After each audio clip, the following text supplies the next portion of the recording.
here inside. How I wish the world would go away, all would disappear, but you and I would stay, and I'd be forever in your eyes. Standing in the dark, wanting only to be next to you. Shine your light on me, nothing else will do.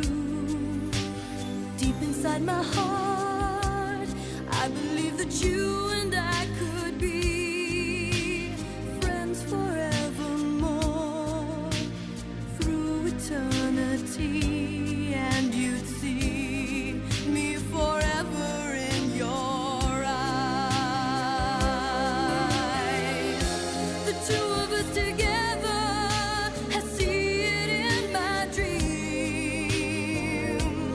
Nothing could tear us apart. Through any kind of weather, it's always you and me. Together we can stand the test of time.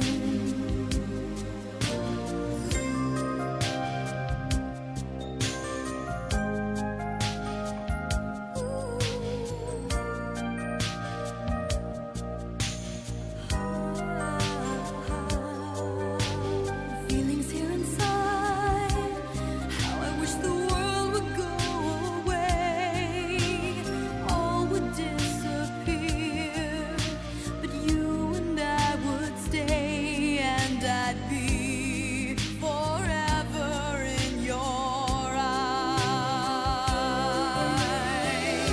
The two of us together, I see it in my dream. Nothing could tear us apart. Through any kind of weather, it's always you and me. Together we can stand the test of time. Standing in the dark, wanting only to be next to you. Shine your light on me, nothing else will do. Deep inside my heart, I believe that you and I could be friends forevermore, through eternity, and you'd see me forever in your eyes.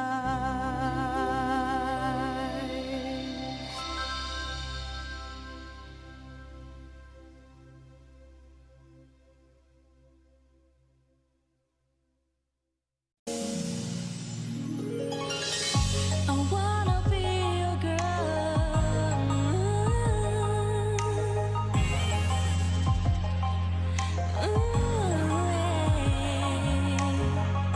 I wanna be your girl.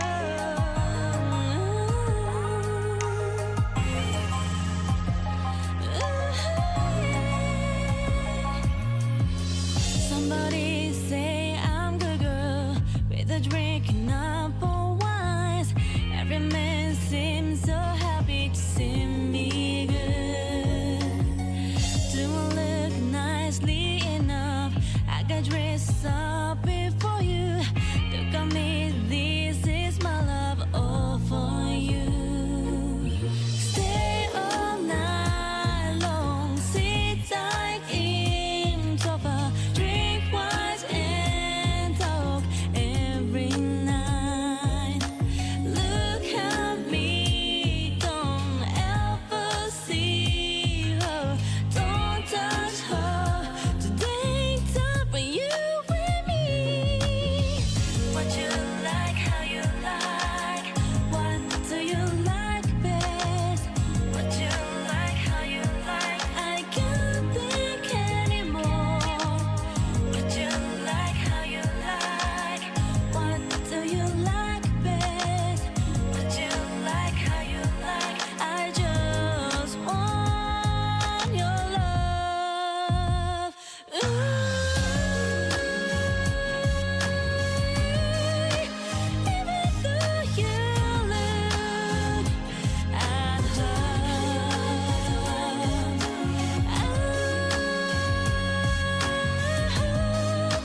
drinking up for wines. Every man seems so happy to see me good. Do I look nicely enough? I got dressed up before you. Look at me, this is my love all for you. Stay all night long, sit tight in sofa, drink wine and talk every night. Look at me, don't ever see her, don't touch her. Today time for you and me. What you like, how you like, what do you like best? What you like, how you like, I can't think anymore. What you like, how you like, what do you like best? What you like, how you like, I just want your love. Surprise! It's me, the Bard, here on my stream. How goes? Sudden appearance, mid-song. Sorry, there was a little delay there. We had kind of a long warm-up, 15 minutes. What's that song? Disaster, unprecedented in these lands. And I forgot to get my drink. It's nothing but fiasco, disaster, and wibble-wobble. I've got my secondary drink, but my primary drink was left in the ancient lands of the drinking chest, out in my hall. Well met. 15 coins and a potion is Potion yours. as murder, thank you. I have selected my usual potions and tonics. My friend, Werewolf Cora, potions and tonics. I just had a sweetie.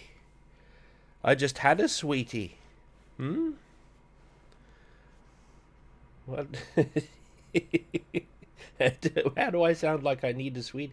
Doesn't matter. That's a whole other thing. Gwildor has appeared.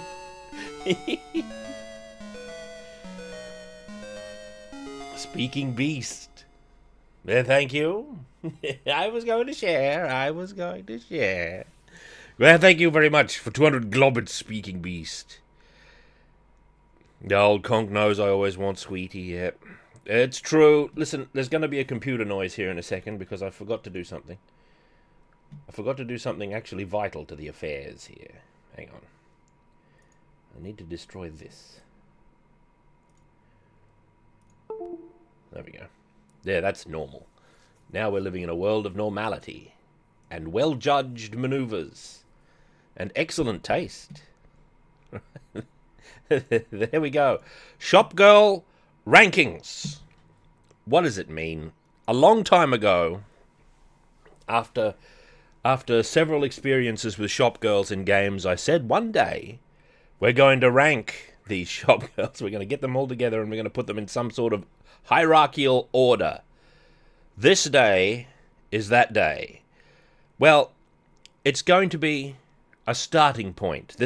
I'm going to explicate my current thoughts on what I believe to be the top 3 shop girls in games. Why shop girl? Look, because I believe that shop girls have an intrinsic appeal all their own, for a start. Secondly, if I opened it up to all shops that qualify under these particular rules, which I'll talk about in a minute, then there would be too many, and virtually nothing would be able to beat Barbarian 2. There'd be almost no discussion. The Barbarian 2 shopkeeper, fantastic. And there is a grand canon of Amiga shops that would all also rule the roost. And additionally, there'd be too much material. So we've narrowed the field down somewhat to shop girls. And it gives us an excuse to play selected games, one of which I've been looking for an excuse, not that I need one, to play in these lands. Now, here are the requirements. This is what Xenotsi, that'll be in the future. When we encounter more shop girls, we can see where they rank. So I'm starting with what I believe to be the top 3 that I know about at the moment, based on my own personal feeling. And it is open to debate, actually. In fact, I've been debating this internally with some vigor, because these three that I've selected are very close. It's close to the point where, like, looking at one and not the other is basically like seeing a star that's behind the sun using, like, refraction. What's the scientific principle where, like, the eclipse and they can see the stars that are behind the sun because the light bends around?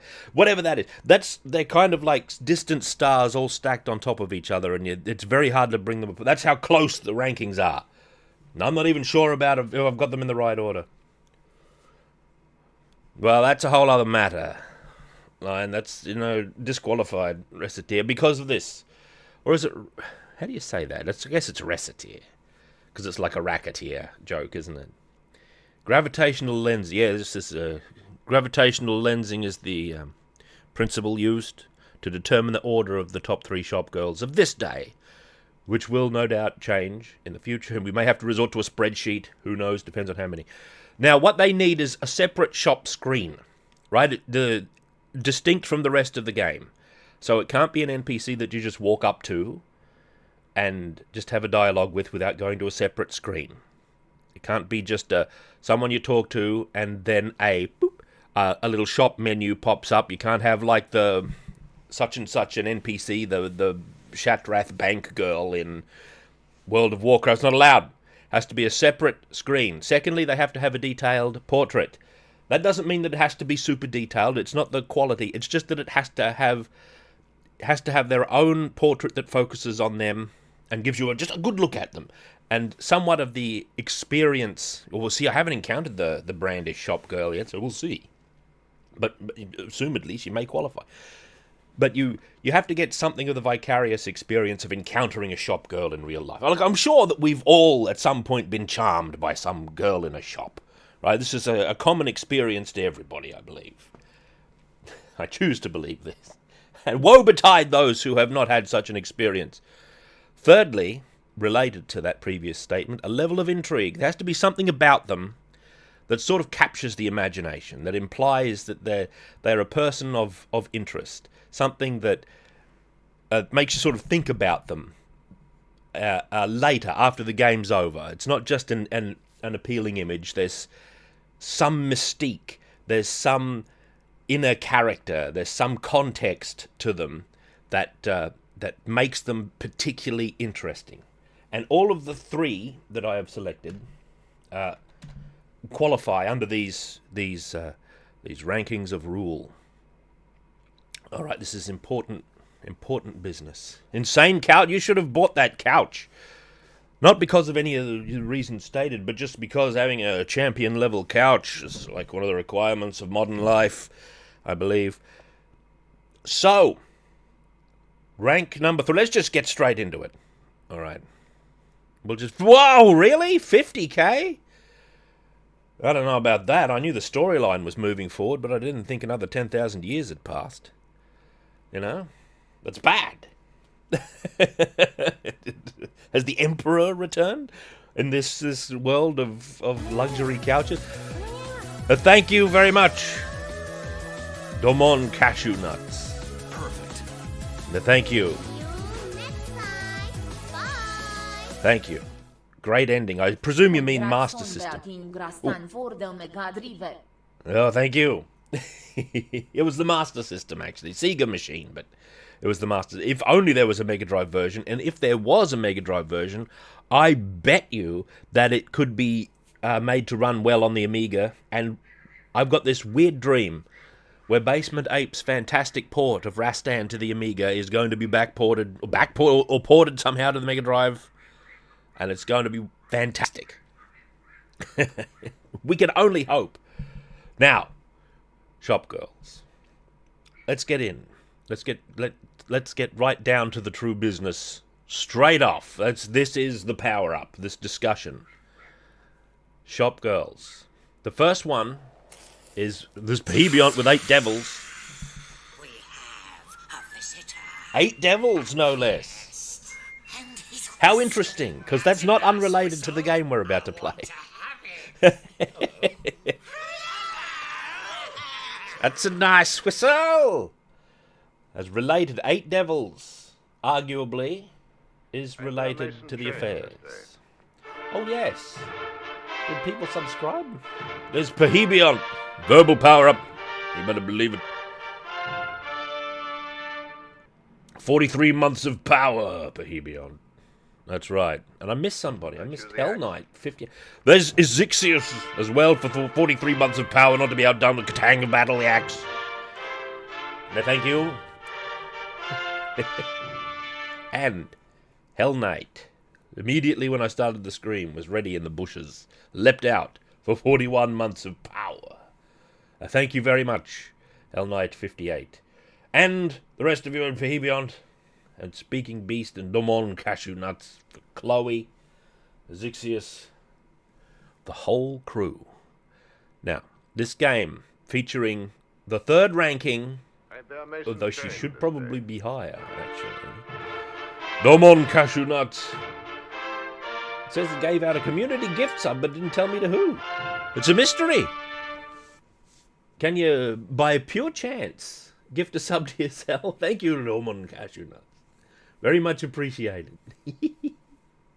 Can that happen? I know you can, like, throw one out there and it randomly selects somebody. But, maybe it was a self-select there. Secretly, one community sub. Out in the wilderness there, in the mists. Who knows? Oh, it was gifted to Grey. Oh, I see. Oh, there it is. Yeah, Grey Area. Oh, good. It popped up in the chat window, which I wasn't looking at the time. I was looking at the other thing over here. Big problem. Well met, Grey Area. Now then. We're about to play a game that I haven't played before, but it's an intriguing game. And it's got one of the Prime Shop girls. I've put her in rank 3, which she maybe deserves to be ranked even higher. This is one of the principal ones. And there's only one way to reveal this game. This is the only one that's getting a special reveal. And that's via the traditional method of Gothmog. Which I have to do via YouTube, so hopefully it doesn't put an ad on it or something. Prepare!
Love can be so strong.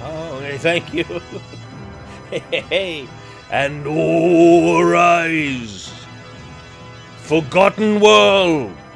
Also known as Lost Worlds, which is actually the more apt of the two titles. Lost Worlds, sensibly changed, however. We'll talk about that in a second. Just got to wait for Gothmog to cool down, because Gothmog is out of control as usual. There we go. Alright, let me get back to my command center so I can see what on earth is happening. Zenith Dante, ahoy! Has taken a great skip full of subs and hurled them onto the land upon all these fine folk. 10 of them, no less. 10 of them. The Sheep JD. Alternative and alternative process. 2 40-foot slabs. Rogue 73. Cracky Pop. The legendary Awkward Aardvark. Mac McMac. Daedalus 46. Krems and Fisek. Fine names, one and all. Coro well met. Excellent whip. Yeah, he's great. Victor. You mean Victor from Lands of Law. There's a couple of shop girls in there. Arguably the there's a shop girl or two in there that might qualify. Nonetheless, Forgotten Worlds. Here we are. Forgotten Worlds. This is a game of note. This is one of the games I saw on one of my first ever arcade forays when I was a young lad. Forays into the arcade. Excuse me. Forgotten Worlds. Also known as Lost Worlds. It can't be called Lost Worlds in the Western market because of the Lost Worlds game books, I believe. They're already running that trademark in the realm of gaming. Right, Lost Worlds. Didn't want to have any of that customer confusion business. But Forgotten Worlds is also an excellent title. You'll see the Egyptian affectation here. This is the European advert, as we can see by US Gold's little logo down here. This is a Capcom game. So, as is usually the case with Capcom games, this is a game of substance. Substance, fine graphics, and mega battles. And this has one of the chief shop girls. This is a fantastic example of a shop. She's one of the chief ones, actually. This may be one of the earliest ones. There was no doubt, like, ones on home computers. There's probably 50 million on, like, PC 88 and what have you, or whatever. Around the same period, what year was Forgotten Worlds? Or Lost Worlds? It was like 87 or 88. This might be one of the primordial shop girls. I was unable to actually learn, because I'm sure there's ancestor shop girls of some sort. Of this one called Sylphie. This is 1988, so contemporaneous with well, don't know. Now, what I'm going to do, Perhebion, is I'm going to tell you the top 3 as I see it, but it is open to debate. I don't know if we're going to have a vote, but it is open to debate, and I'm going to tell you why I think this. But as I said, they're all so close that you could reorder it and put it in any order, and it would be correct. I think. Basically, this is just how I felt when I made this list. And I'm having second thoughts now because I'm thinking about Forgotten Worlds and, like, she's like the chief one. She's the chief girl. Anyway, Forgotten Worlds, for those of you who have never seen it, is a shoot 'em up. But to my wide, marveling eyes, back in the day, it has a fantastic and unique control setup. Right? You imagine an arcade game, a joystick and some buttons. Bing. This is what Forgotten Worlds has got. It's a joystick, and what's that thing? That thing is a dial. A dial! Alright? Also known internally to Capcom as the roll switch. Roll switch. In this game, you play as a floating man, right? That dragon is actually phenomenal. You'll learn about that dragon in a minute. The roll switch is as a dial, you turn it to change the direction your man is facing in very smoothly, as a matter of fact, and you push down on it to fire, right? And to do like the super bomb, you have to push it rapidly. You go and it go boom, right? The mega crash, as it's called. So this is a unique and highly unusual. Oh, I got a hype chest of some sort. And a hey choo choo. There we go. A frog on the march? Or a toad, I suppose. Toads are more apt to walk, aren't they? Fascinating control setup. And it's very smooth because there's, I think, 16 directions that your fellow can face in. So he rotates extremely smoothly, as we're about to see. Here is a picture I found online of the full bezel here, which it's kind of small, but I'll make it bigger.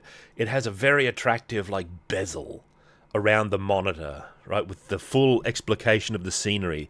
There's the war god at the top, and all this other material which reflects stuff from in the game. We can't read the side panels exactly because this is too low resolution of an image.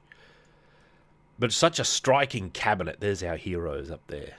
The two unknown soldiers, the nameless soldiers. The story of this game is that a new god appeared. I think he's called Bios. I'm not sure. I think he's called Bios. And he did away with all the other gods that existed, and he created 8 evil gods to serve him. So he's got 8 servants, and he rules over all the planets in existence. All right? The war god this isn't him. That's not his portrait. By the way, you'll recognize that portrait as being quite similar to Rao. I think it's Bios. It's something like that. Quite similar to Rao from Fist of the North Star, the chief villain. However, and that's what it is, all right? But there's something else interesting about it, in that I think... I'll see if I've got a picture, actually. I should have prepared a picture of this. I think it actually looks a lot like the hero of the preceding game, the Black Tiger, which we've played a few times. Hang on, Black Tiger. Let me see if I've got a picture. I guess I don't. I guess not. I've got like the Western Black Tiger artwork. Hang on. There might be one just floating in the cosmos here that I can reach out and lay a hand to. Black Tiger. Need a picture of the hero.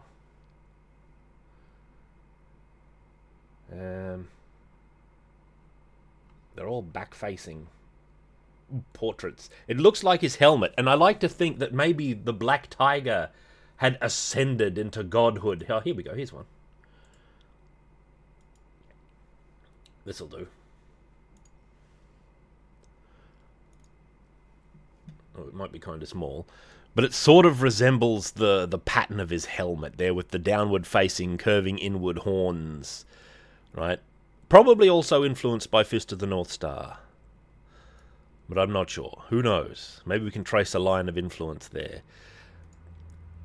But it's interesting that a warrior such as Black Tiger would ascend to the level of godhood. The war god rules over the world of dust, which is sort of implied to be Earth. And it's a land of ruin and desolation. There's 3 worlds that you travel through that are all just been laid waste by these evil gods, these 8 evil gods that have been set by Bios to rule in his stead while he commands the forces of creation, basically, which is what he's taken full control of. Forgotten Worlds. Let's boot it up. And the 2 heroes, the legend has it, like the story says, that these 2 champion warriors here, these 2 gunmen, sprang into existence from the collective despair of the remaining populace. They just manifested. That's the legend. They, of course, were just normal men. Normal men. They were heroic men, but they were men who lived, but their names are lost in time. And the myth that has sprung up around them is that they just coalesced out of the desperate hopes of the populace. They became forgotten over time. So this is the legend, basically. Not gods, not giants, just men. This is the source of a famous video game quote that mystifies people until they actually know that it has context. It's when you clear one of the stages, your hero says, "You cannot stop me with paramecium alone." And that's... people say, what's he talking about, paramecium? That is actually relevant to the thing. The dialogue is a little sideways, where it's like, what are they talking about? But it can be fit into some sort of meaning, because it actually relates to the events of the game. It's kind of interesting. You cannot stop me with paramecium alone. Paramecium is the name of one of the gods that rules also over the world of dust. There's like 3 gods on every one of the worlds, or 2 or 3 gods. And there's an Egyptian world where the sun barge, the solar bark of Ra, is actually one of the gods. So it's like Bios has recreated the Egyptian gods according to his understanding, which is not perfect. It's like he's made the barge one of the gods. And Ra is one of the gods, I think, and Tutankhamun, the boy pharaoh, has ascended into godhood because Bios has just declared this. It's like he's recreated these things according to his own understanding of what they are, which is imperfect. Let's play it. Let us not meddle further. Let's play it. Shopgirl screen, step back. So this game, you have to make a special control configuration because of the dial, right? Bing. You've got to... Where's Mame? Mame's vampirously... There it is. Not Alien Storm. We're not playing Alien Storm. We're playing Forgotten Worlds. Forgotten Worlds World Newer. And we do have to play the Japanese version as well. For Shopgirl reasons. Alright? But we'll play this version first. Yeah, twin stick setup would be really interesting. What I've got is a controller and my mouse. I'm going to rotate with the mouse, which is imperfect. Excuse me. Any control method is going to be imperfect. Here it is. Let's play it. Oops. I don't know if I need to meddle with the volume. I'll put it down a little bit just as a preemptive measure. And I'll roll it sideways. There we are.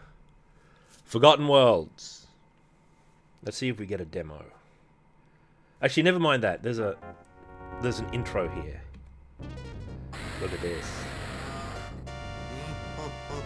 Okay. Fix this image in your mind. These dragons. This is actually part of the backstory that you never really get a grasp on just playing the arcade game. I only learned this later. And the it must have been explicated, so maybe the Japanese version goes into more detail in the premise, but that's the war god up there in the top. And these dragons are ones that he brought into existence. One of the dragons is actually a god, but the dragons are sort of dying out and there's only one left. This is like in the past. This is how the world was destroyed, right, and became the world of dust, which is where the main part of the game takes place.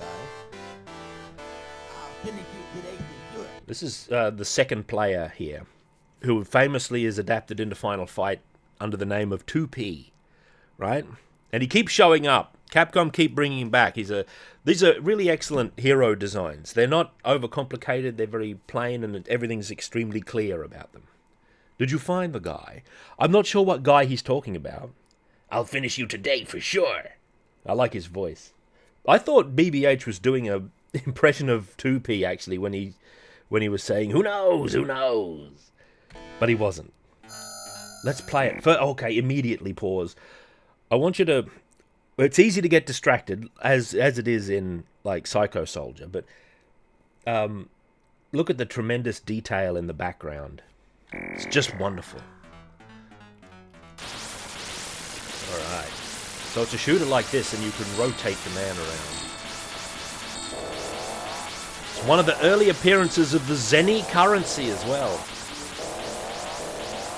After Black Tiger had it, I think this is like the second appearance of Zenny. That's these blue things, which we need for the shop. Look at the ruins of the city back there. It's all in decay. This is the War God's army of lizard men. He seems to have some command over them, probably via the dragons.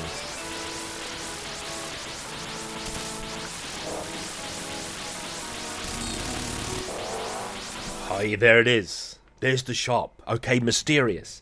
It just rises up out of the ground like this. Okay? Then you go in. There she is. 10 out of 10 shop girl immediately. So let's talk about her. Let's talk about her, and just while we've got her here, let's talk about this shop girl. Her name is actually Sylphie, I think. And the reason that I've selected Sylphie as the third place winner in the Shop Girl rankings is the following elements. All right, obviously there's a personal element because this was like an early Shop Girl that I ever encountered in the arcades. So I was back in the arcade days, and this really stood out to me. I never forgot this, right? So there's that personal sort of element. She's one of the chief ones, and that may be the case for many. I think there's a chance. I'm unable to confirm. We need like a lore master to be able to confirm this. But she may be like one of the earliest examples of this form of shop, where you get a detailed shopkeeper. It's a separate screen. It's apart from anything else. And it features a shop girl, which is almost incidental to the form, actually. Now, let me wait until she stops talking there, so we can see the full scope. Now, what I like about her is that she's got this high contrast design. Okay, this is how it goes. You're in the world of dust. Everything's ruin, right? Everything's desperation and war. It's completely oppressed, and it's a place of only battle and only misery. Then the shop mysteriously rises from the ground, and here's this ray of sunshine. This shop girl. She's just there. And she definitely has this this mystique to her. She's almost a sorceress. In fact, it's implied that she kind of is, because if you look into the there's an alert for that now. Look at that gigantic Lawmaster there. I think that's a Chubo Lawmaster. We need one of those. If you look into the lore of this game, she is the one that asks these two warriors to take action, basically, and try to destroy all of the gods and Bios himself. So she may be a sorceress or a priestess, like she's dressed as sort of has the sort of wispy white costume that a priestess is often sort of associated with. And she has this radiant jewel. Where is it? It's right above her heart. So there's an interesting sort of suggestion that she might have like a special kind of unique personality. That's something like that. So she's definitely got the intrigue. For those of you who didn't get to see it, I've got like these requirements for a shop girl to qualify for ranking. She has to be on a separate screen. She has to have her own detailed portrait. And by detail, I should have chosen a different term maybe. I don't mean it has to be super well drawn, but it has to be prominent. And you have to be able to see it, and it's a character that you encounter in sort of, maybe not even the first person. There's a few technicalities that we might work out if they ever come up. Bridges we may cross. And they have to have a level of intrigue or interest that sort of draws you in. You can even see the contrast, what I mean by her high contrast character design, by the fact that she has this enormous dark firearm like next to her, this big menacing gun. Okay? And in this world, yeah, you might think that, but in this world, Zenny might also be like a magical thing. Like she might need it to work sorcery and summon these weapons for you, right? Weapons and armor. And there's a newspaper there that tells you the weakness of the boss, which I don't think you ever really need. But you know, she's like an arms deal. She can heal you. She can sell you that flying stone. You see the item down the bottom? We've got a flying stone. That's why we can fly. It's not inherent to our characters. Yeah, maybe that is like a first-person perspective. If that was true, they would have put hands on the gun. Maybe. Your man holding it. They might have gone into that. And also, yeah, this Corvus Moore's touching on my next point. It's like the world's in misery, right? Complete oppression. And where does her shop come from? Underground, right? She's like the rebellion, so to speak. She's an underground, subversive character who comes from beneath. And seems to be able to teleport her shop anywhere. Like, it'll show up all over the place. She brings it to you. Okay? You see her once every level. I don't know if she shows up twice in any level. And that's why she's rank 3. That's my overview of Shop Girl, rank the 3rd, Sylphie. Who could... You could say she should be number 1, and I'd agree with you immediately. Right? You could say that of all 3 of the Shop Girls I've ranked. Oh, it shows up twice if you don't go in the first time. So you can avoid it the first time, and you can go in later with more money. Okay, so you can deny an early power-up for a later power-up. We'll go through this game. Like, we'll continue through. As Jiggy put it once, we'll have some video game tourism. I'm putting my notes. I wrote down a couple of notes so that I wouldn't forget any of my key points in the heat of the stream, which is what happens sometimes. Excuse me. Let's play it. What are we going to buy? Right? What are we going to buy? Yeah, maybe she summoned the two warriors into being. You know, there's these mystic implications that make her very interesting. What should we get? Brute weapon, firepower, and crew. We can't afford it. We can afford this. What is that? That's one of Jiggy's mega remotes. Thank you, Yag. Let's get this. I forgot I had to click. Purchased missile. Let's get body armor as well. And your sprite changes when you've got armor. You get like the full costume. By the way, this belongs to a secret subcategory of games that I like that's called Floating Man game. Where you play as a floating man. This and things like ESP RAD or S-Braid as people call it. I always call it ESP RAD because it's fun to say. Not because it's correct.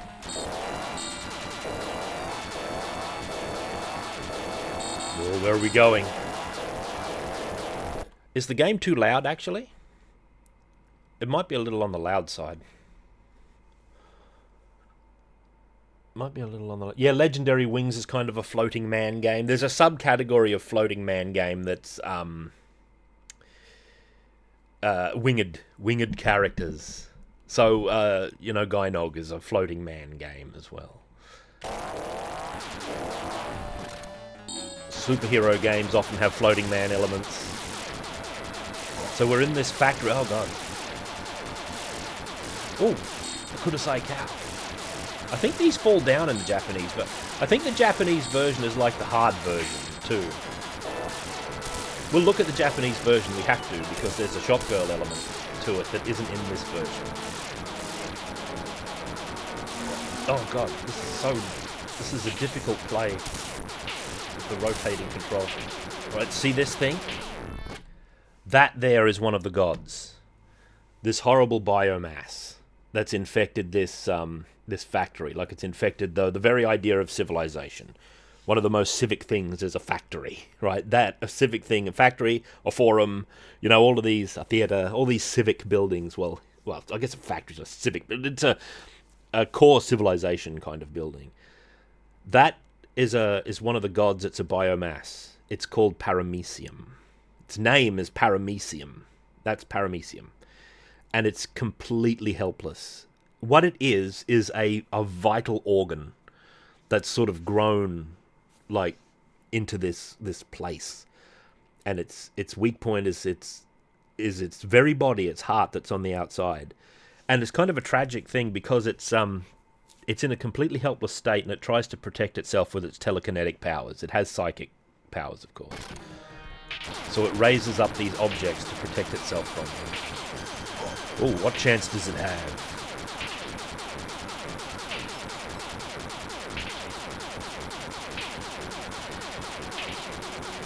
Oh, look out. Oh, it can belch flame from the inside of the central organ too. I think you can actually move right next to it before it starts getting right next to it. Oh, there it goes. Bonus Zenny.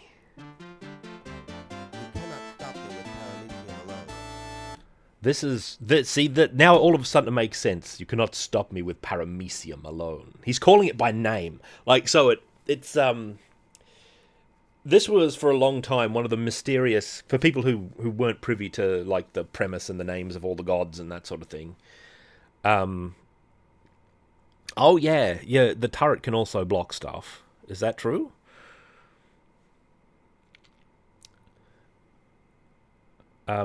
So that's like gives this some context. And I think all the lines, even though some of them might be strange translations, like I thought this was just a weird random set of words, but when I played it in Japanese, he says something Paramecium, and I'm like, oh, he's talking about Paramecium, and only later did I figure out that it was, or did I learn that it was like the name of that first god.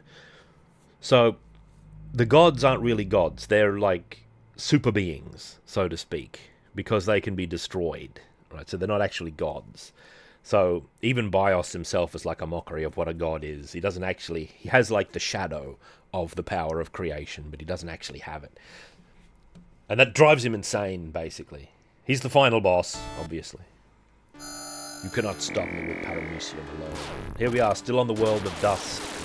That image in the background might look familiar to people who have read Violence Jack, the famous Go Nagai manga, the sequel to Devilman. Because this is kind of what it's one of the founding post-apocalyptic texts, let's say. Violence Jack is about, like, the city's been destroyed by, like, an earthquake, and it's completely isolated from the rest of the world. And it's a place where they keep sending all their scum, and it turns into this post-apocalyptic wasteland. Son Goku, 79. 35 months of power. Yeah, thank you. I'll do my best. I'll do my best. And it's often depicted like that. Up on a big precipice. Yarg's gone to sleep. Here she is. Let's see what we can get. It just appeared. Oh, maybe we should have skipped the first shop. Weapon firepower increases. Oh, I can afford that. Let's buy the news. New information came in. The weak point of the Dust Dragon is its heart. Oh, by the way, the Dust Dragon is the boss. Let's heal. Oh, I don't know what that was. I bought it, though. Yeah, we'll have to, when we come across shop girls in the future, we'll have to rank them and, like, critique them accordingly. I've got homing missile, which might not be as good as the spread shot you start with, actually. I just explained the intrigue and mystique, Lion, extensively. Ooh, armor. I explained it long form. We're playing Warframe or something. This is going to be a bit of a grind. The land things. Those are on the bezel as well, those worms. See in the background there? That dragon skeleton? That's an important detail. Because the dragons have all died out. Except for the last dragon, known now as the Dust Dragon.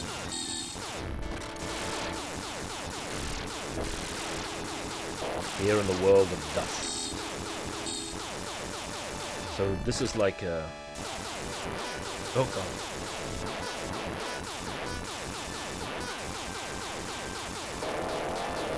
It's like a dragon graveyard.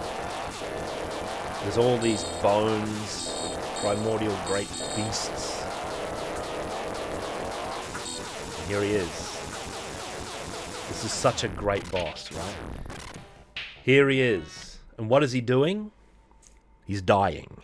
He's come to die in the dragon graveyard. He's the boss of this world. He's got a mortal wound. He's already dead, basically, when you come across him. He's finished. He's too old and too wounded, but he also ranks as one of the gods. See, which undermines completely Bios's idea of what a god is. And if you don't know, for the first time you play it, that this is the boss. This is Lord BBH. Speaking of Lord BBH. A visitor. Again. Well met. And he's whistling. That's a nice whistle. I want to have it. Hello. Hello. Thank you, and well met. So, this dragon has come here to the dragon graveyard to die. And when you come here for the first time, if you didn't buy the newspaper, you don't know that he's the that his weak point is the heart. You might not go for it. You might go for his head, and in doing so, you might not kill him instantly, and you'll get to see his moves. Because he dies quite swiftly, but you notice he doesn't flash. He's got a tail that comes from behind. He's got elaborate animation on all of his limbs.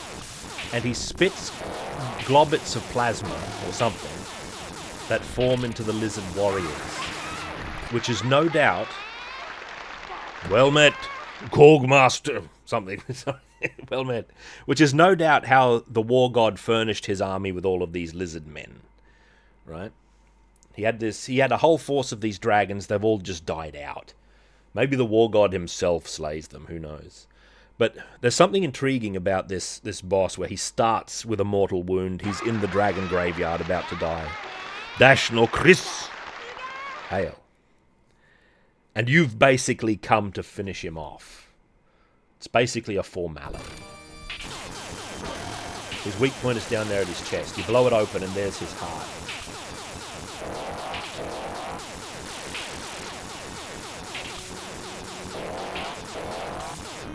Oh well. Oh well.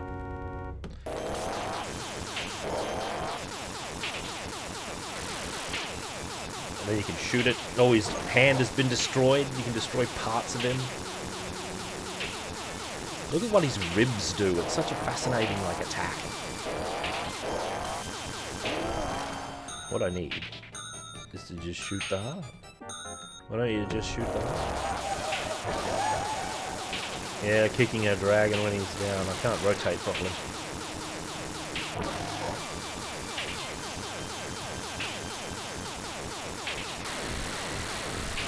There he goes. Look at his wounded state. He gets all these extra wounds, reels back, and that's it. The Dust Dragon is no match for us.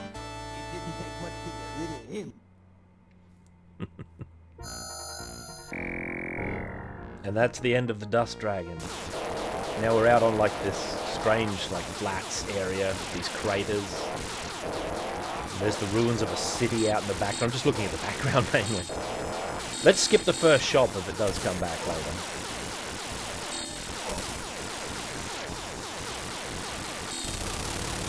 How much money have we got? Well, maybe we should duck in there. We'll duck in. There she is. Someone from BBH's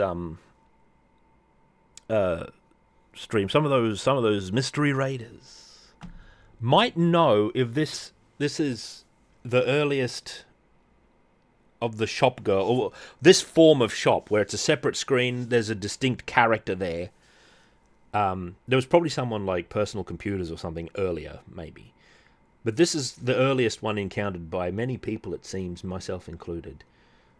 Shop girl ranking, what does it mean? You may ask. Well, I'm ordering shop girls into a hierarchical order based on a set of criteria. Bing. This one, they've got to have a separate shop screen, a detailed portrait, and some level of intrigue, right? Or interest that makes them interesting. Here we are. Why shop girls? As I said before, I think shop girls have an intrinsic appeal of their own. Secondly, we've got to narrow the field, because I included all shops. There'd be too many, and Barbarian 2 would just be at the top of the ranks for all time. And there'd be no discussion. This is the Denjin Makai shopkeeper, who I'm not sure is a girl. Very suspicious. Like, I'm not sure. But like I said about Sylphie here, she's got this super high contrast design where the world is just, the rest of the game is ruins and battle, and there's just this ray of light in the shop, mysteriously rising. She's got a complete context, which I talked about earlier, that just makes her very interesting in contrast to the rest of the game, and in terms of her general position in the world as this mysterious figure that can just teleport her shop in, and who sells you weaponry, you know, potentially conjures it, like the speculation about what a Zenny even is in this world. Anyway, we're out of shop. Regain power. Get power. What's this? Powerful flamethrower. Oh, it's called burner and everything. Oh, I don't have any Zenny, apparently. That's my score up there. That's not my Zenny amount. Oh, no, wait. I was pushing the wrong button. I forgot I had to click. Burner! Let's see what it does.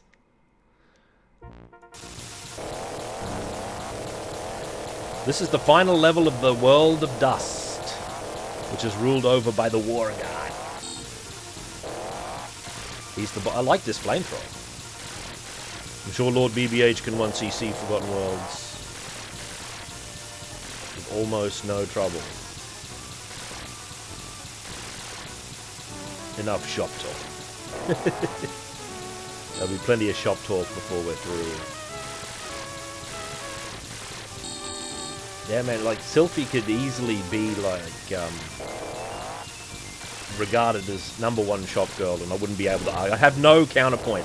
There's only 2 above her because of my own like reasoning that brought me to this point. Oh, there's a laser thing there. You see, I'm not that familiar with these later levels. They're mainly built on memories of watching other guys play this game in the arcade back in the day. So I've got semi-vague memories of like the later bosses. There's also an Amiga version, which maybe we should have a look at the Amiga version. See how it holds up. Gotta remember to pick up all these Zenny like we needed.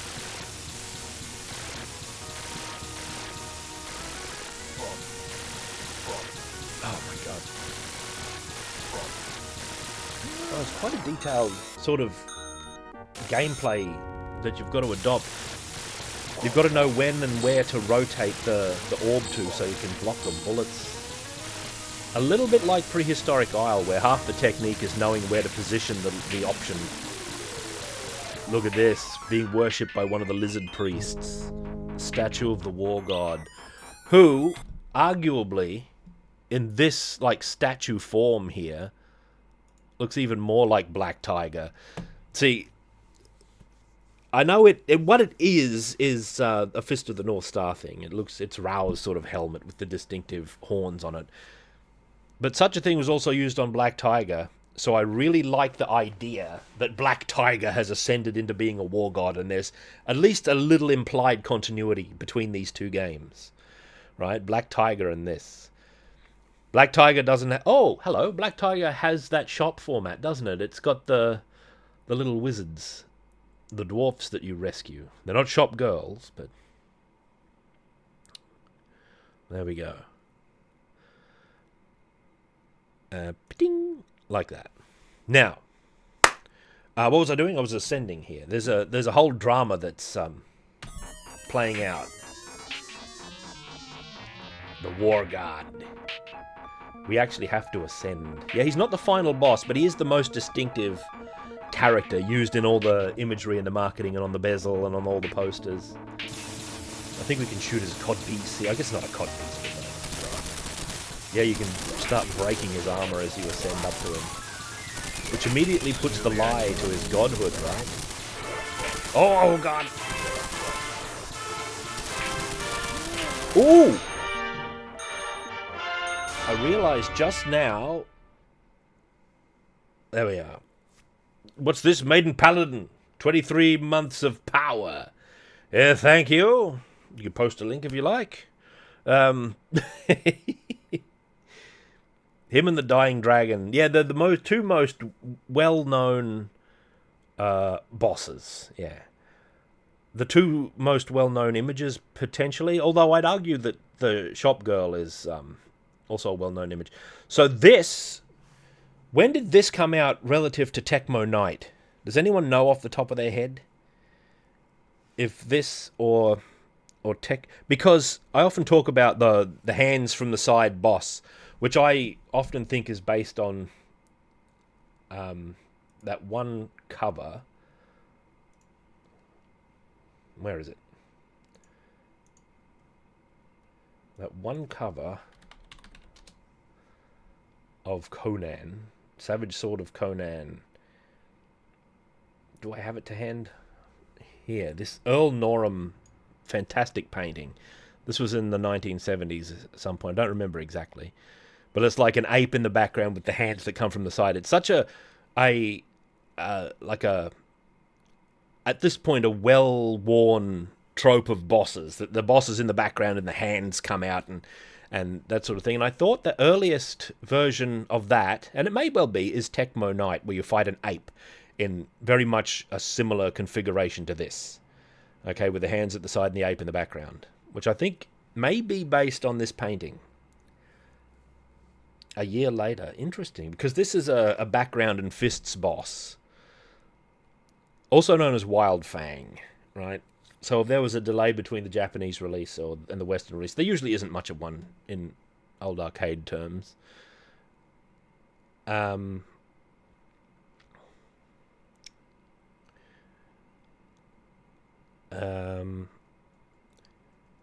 it's an interesting move. Like maybe this predates that, and maybe you could argue that it is indeed that very same form. You destroy his mask and you can see his face.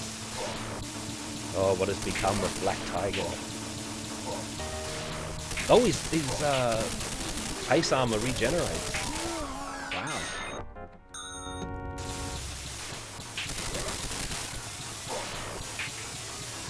It's going to be a long haul through this game this way. He's a super destructible boss too, as was the dragon. But even more so, like there's more parts that you can shoot. I don't know if my flamethrower is getting it done exactly, eh? We've destroyed one of his hands already. Oh, the shoulder pads stop the fists? Okay, oh yeah, his arm falls off, I see. That's interesting and rad. Sorry, I'm continuing all the time, but that's okay. This is tourism.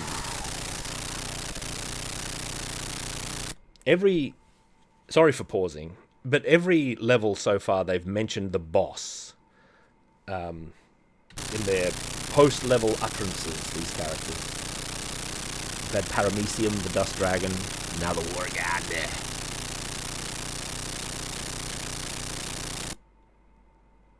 Bonus Zenny. If the war god really died, no doubt about it. The king of gods must be saying his prayers now. The irony of the King of Gods. We're on a new world. This is the Egypt world, where the gods of ancient Egypt were banished. And they were raised again by the new god Bios to serve him. I think it's Bios. That's actually a background element. Like, that looks like a division, and it is solid there, but it's beyond it, it's a background. You're not choosing high or low.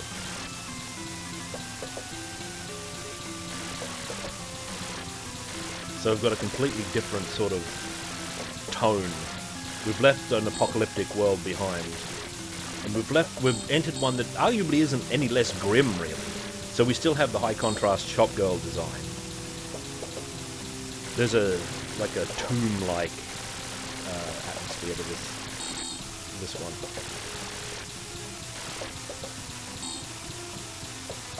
I must confess I don't remember the third world very well. It's the world of the sky. Oh, by the way, that's right. She themes her shop to match like the world she's summoning it into, you know. Or maybe she just encompasses all these worlds. What are these? Oh, it's so much money. I don't have enough money for that. Transport speed varies. All right. Oh my god. Stay on normal speed. We've got a copper flying stone. We can afford this thing. Bullets bounce off the wall. But what about that? That 50,000 zenny thing. Oh, look at the bullets bouncing off the wall. Not as dramatic as the flamethrower, but we might get better feedback.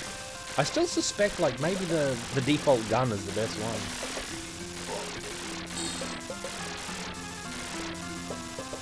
I like that it explains the fact that your characters can fly because they have the flying stone. It doesn't just present them; it gives a context. A lot of classic arcade games are really very well thought out in terms of setting and the imagery that they choose to display. What are these? Triffids.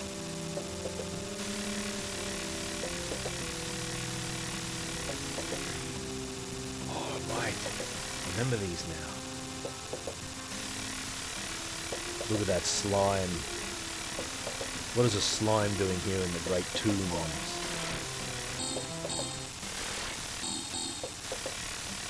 Maybe it's an icon of decay.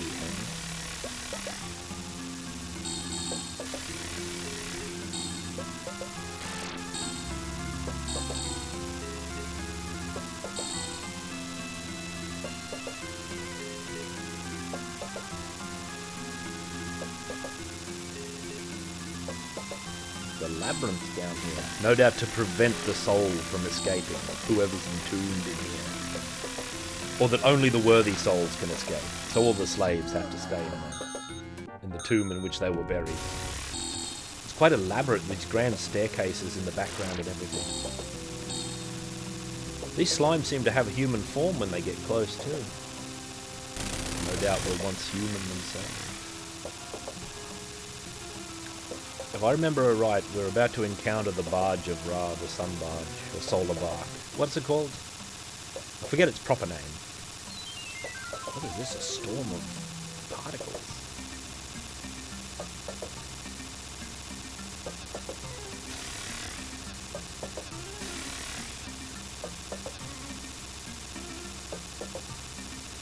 Oh, I think the Sphinx is one of the gods. Yeah, here it is. Look at this. The Barge of Ra. Perhaps containing Ra himself.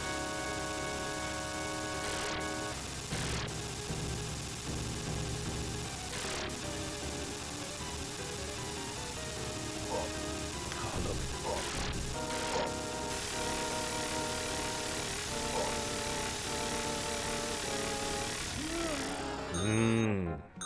Another tricky boss, eh? So you've got to wait for it to open, wait for the mask to slide back from the boss's face there. Then you can shoot this jewel. Ubiquitous jewels that resemble the Zenny. They resemble the Zenny so much that it really reinforces the idea that the Zenny has a mystical quality, and that's why Sylphie wants them, because she is a priestess or a sorceress or something. That may have, as someone suggested earlier, summoned the unknown soldiers into being.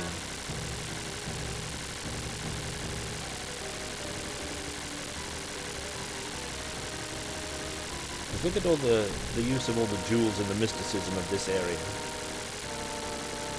The previous bosses didn't have jewels as those points. Maybe they're like Eldar soul gems of some sort.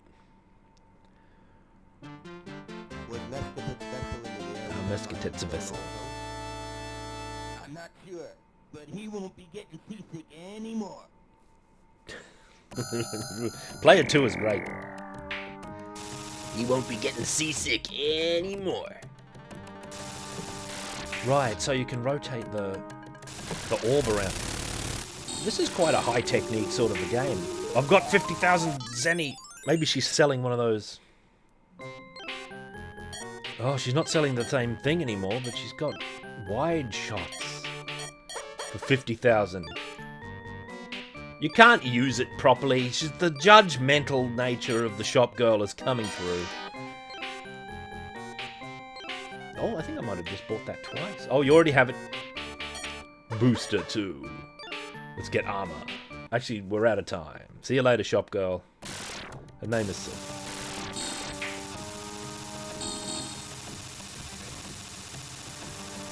In a way, she's behind this whole thing. If the tale is true, that she either conjured these warriors or asked them to go on this quest. Maybe she begged them, maybe she coerced them in some way. Oh my. Anyway, this is a beautiful game, and I think you could make a really deep study of this game.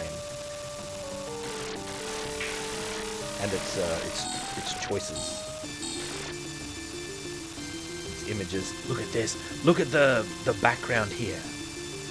Look at the volume of vipers and this strange face pattern up here, which is very familiar actually, with a skull mixed in.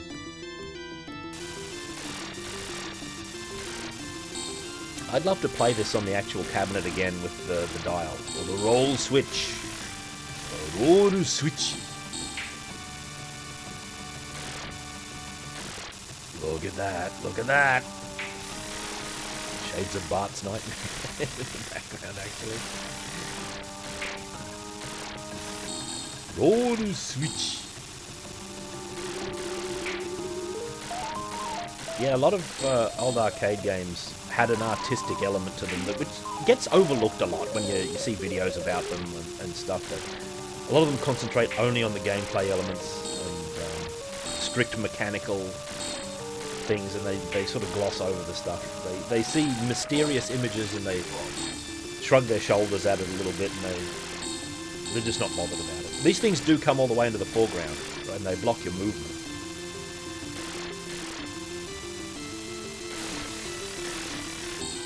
a lot of games like that that are very strong.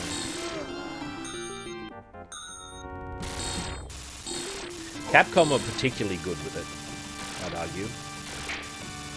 They had some great artistic talent at their disposal across most of their existence. Do they now? I don't know, man. Here's the Sphinx. Right? It's just an outer shell for one of these orbs again, is it? But there's a secret to the Sphinx that I remember. Right? So you have to get under it.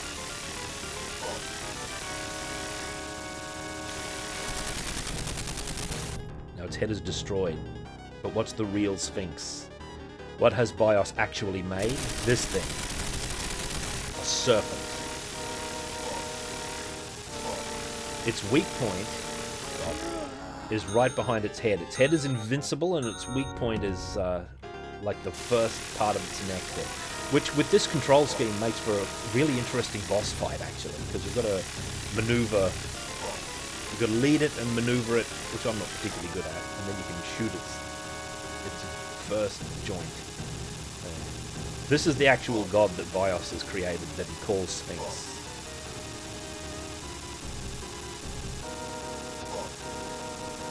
Which is an indictment of his idea of gods. Probably did his best work on the Dust World, actually. War God. The War God would have totally been the last boss in most other games. Okay. This is quite tough. You'd have to get some practice in to do this. Got to beware of the tails shooting that triple shot. It'd be a basic fight probably if it didn't have that triple shot, but that makes the fight have more substance than it otherwise would. It's an interesting mechanical boss, but it's not that interesting visually. The series of orbs. They do look just like big Zenny coins, though. Maybe Zenny is an enchanted substance in this world.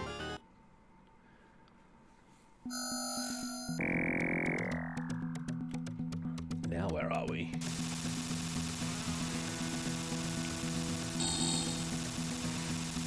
Oh, we didn't get an interlude there. Was that truly the end of the stage?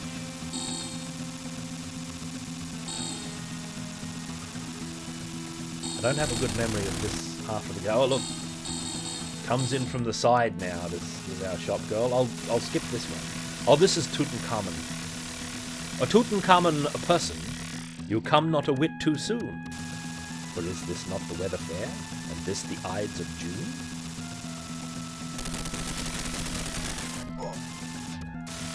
Tutankhamun has been reduced to his nervous system. Trapped forever in this sarcophagus.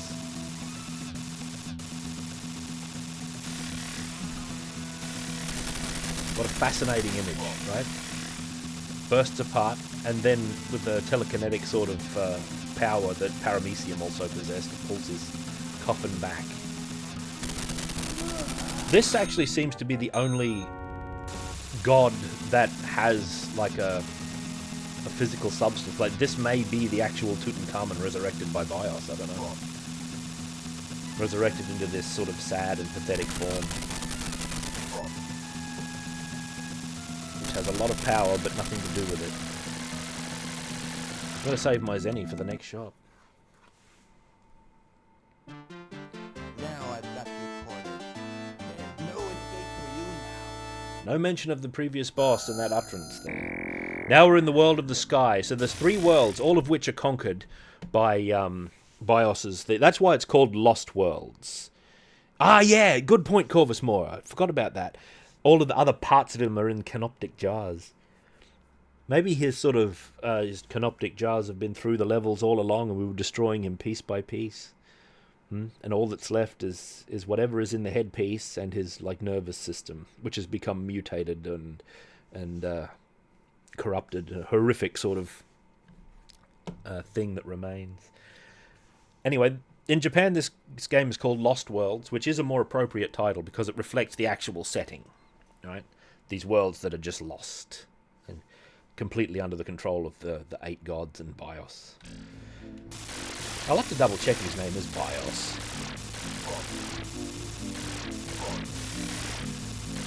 There's some frozen mammoths in the background there. Well, the psychic masters here. Slaves of the gods. You fight two gods at once here, which I believe are a Fist of the North Star style boss again. I forget the name of the characters in Fist of the North Star. But they guard some sort of gate. I don't remember the details. It's been a long time since I've read Fist of the North Star. Maybe I need to rectify that. Oh. So this is like the least grim of the worlds. Even though we're seeing only above the cloud line. By the way, Shop Girl's got a new shop. And we see like the sad dead mammoth. Hey, what's this? Super laser, Zenny short. Let's try wide range assault force. You can't use it properly. What's preventing me from using it properly? Explain, Shop Girl. Give me some news. Laser will... she's telling me laser's the best weapon. You have to not spend all your money. You have to collect more money and not spend all the money. Look at this. Now, I don't know if that's a traditional image. It may well be. Look at the little, like, babies that it shoots out.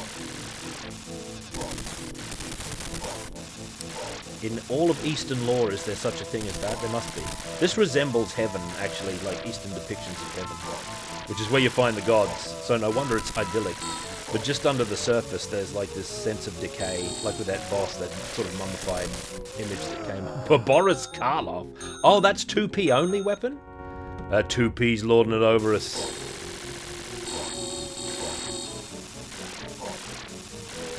It didn't take much to get rid of him. It's back. Mummified creature exhaling babies. What does it mean? Are they diseased children, born with unfortunate conditions, the stillborn summoned into being here? So it's got this pristine surface, but like the sense of misery, the underlying misery thrusts up in the form of the mummified Boris Karloff. This is one of the gods. I think he's just called the Iceman. This is the most boring one, I think. However, there's something to be said for like even though it's a fairly common sort of image, a being of pure ice, eternal winter, the season of death, that sort of thing. This may be the least artistically interesting one, unless it's got like a trick that I don't know that it busts out later. Should have been a giant Yeti. A Capcom of 1986 and 7. When this game was being developed, when all the decisions were made. By 88, when this came out, they would have known. They would be going, should have been a giant Yeti. Should have put a Yeti in there. Next time, one of them said. Next time. Oh, damn it.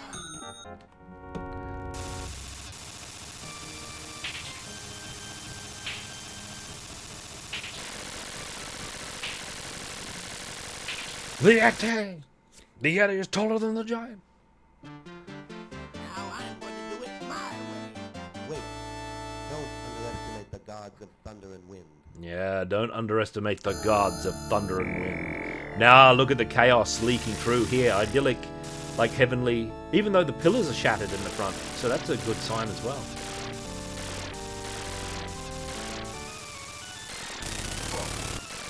These aren't arbitrary things that we're being shown. Alright, Shop Girl. Oh, maybe I can get the laser. Super laser! What is... homing laser? Player 2's just lording it over us with his superior armament. It's good if you defeat either of Leiden or Huden. That's Raijin and Fujin. Translated in a sort of sideways fashion. What's the potion? Oh, it's an extra life. Can reincarnate. Yeah, the Ice Lord has been destroyed, so now the place is overheating. That might be it, actually. Like, his existence, his presence, is the only thing stopping the place from succumbing entirely to chaos and flame.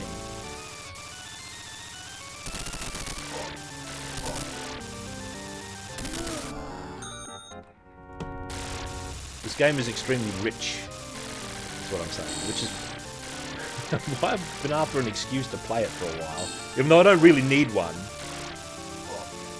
But Shop Girl ranking is a good one because it's got one of the chief shop girls. Look at that laser, by the way.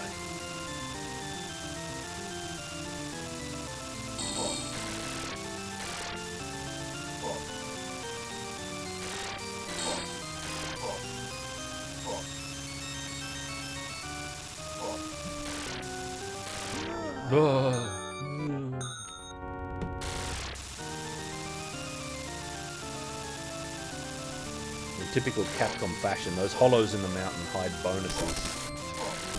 If you're skilled enough, you can get to... Oh, it's terrible. I'm worrying too much about the...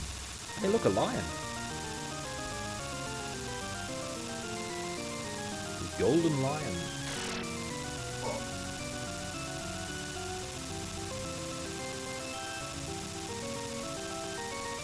The omens of lion. What an oath.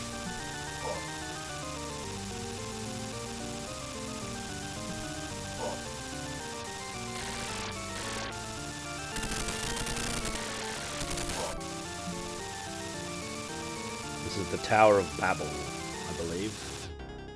And here's Raijin and Fujin. It's good if you defeat either. The gods of fire and wind. There's the characteristic Fist of the North Star cross jumping kicks pose. One of the most famous and influential panels in all of comicdom, I think. Oh, damn it. And related to samurai films as well. For a long time before Fist of the North Star was ever drawn, it was a common trope that samurai duelists would cross over each other and they'd freeze, and there'd be like a dramatic pause before the result of the duel was made clear. Let's concentrate on Raijin over here, or Fujin, whoever he is. See, they cross over like that, and that'd be the panel. And you wouldn't know which one had won. It's a typical, like, gorgeous Fist of the North Star composition. I don't know if it has an ancestor or if, what's his name, Tetsuo Hara, sort of originated it himself. Oh, gee. Even though I say it's based on samurai, I don't know if he was the one to go in for that in manga or not. Martial arts manga in particular. All their heads have been destroyed. And what happens in death? They move into each other. Grand you. Thank you. Of course. What spirit escaped into the gates there? He's done for. I'm going to kill him. I'll burn him with my aura. By the way, there is an aura feature. Oh, Megas Vicante show. There's an aura feature in this game, I think, which rarely you ever get to see. It's if player 1 and player 2 are close to each other, their auras combine and you get like an attack bonus of some sort. So if you can stay together, you become more powerful. That's a big if. Now we're in the Tower of Babel. All 8 gods have been destroyed. Now only Bios remains.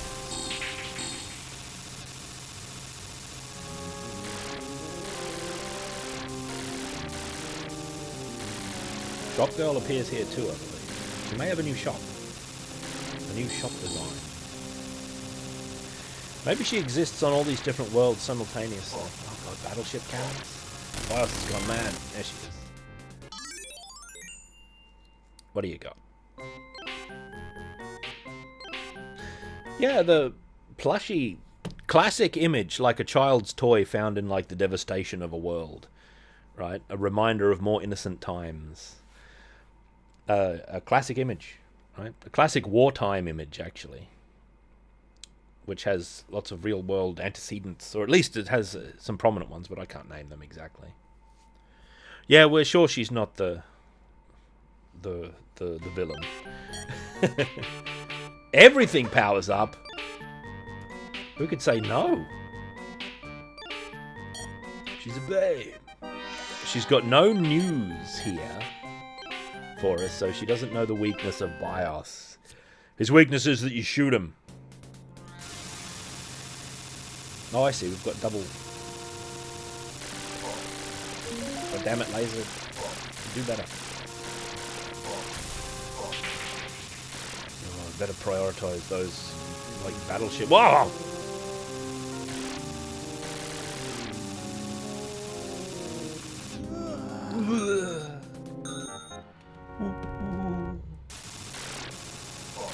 There we go. Destroyed. Oh, two at once. The ultimate challenge.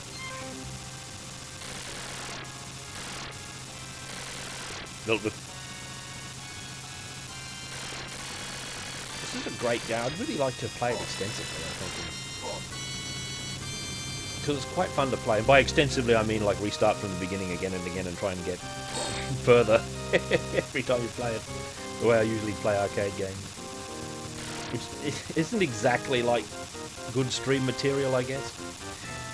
Because it took me a few years to get through Rastan.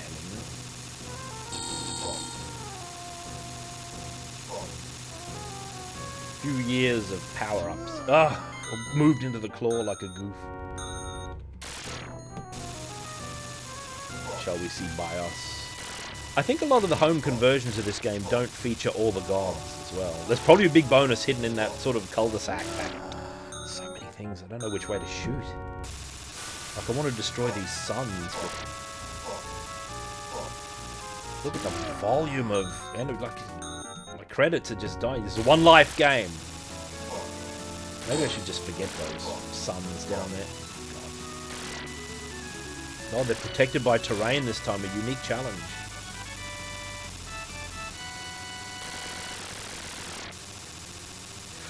Woof! They do homing lasers? Oh, second shop girl visit. Alright. Boss is weak when face is on its belly. There we go. She's got news about the boss. Super Buster. Ah, 50,000. I don't have that kind of money. Instant repair agent. Repairs your... Oh, you don't have it. Special armor. I'll buy that. Can withstand 5 shots. Get power. I'm not damaged at all. Look at my armor. Forgotten Worlds. So if there was like a remake of this game or a spiritual sequel, it would really struggle to have the artistic qualities that I think this game has. Just because it's hard to find and concentrate talent of that sort under one roof. Capcom had an unusual circumstance during that period, although it wasn't that uncommon in the field of arcade game design, so I don't know.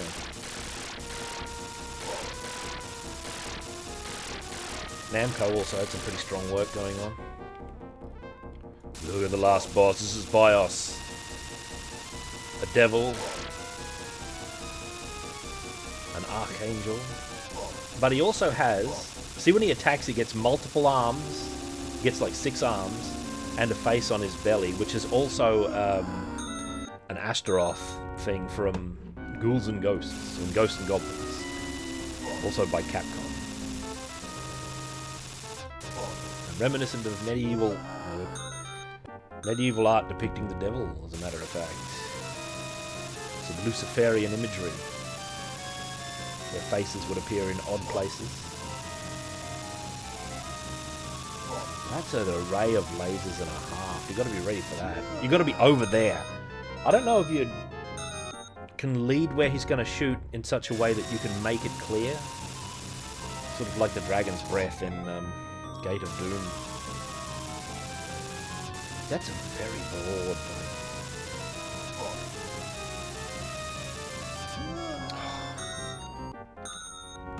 So many continues. That's normal. It's a tricky game.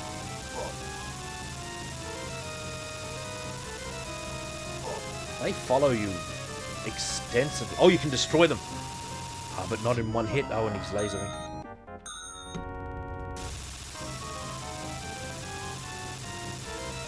I think Duke Nukem copied the style.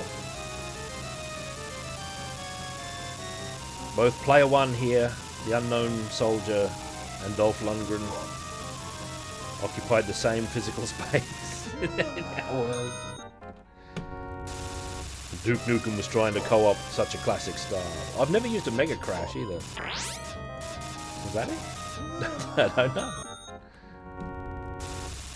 It takes off some of your life. It's not a bomb that you have stocks of. Oh, he's died.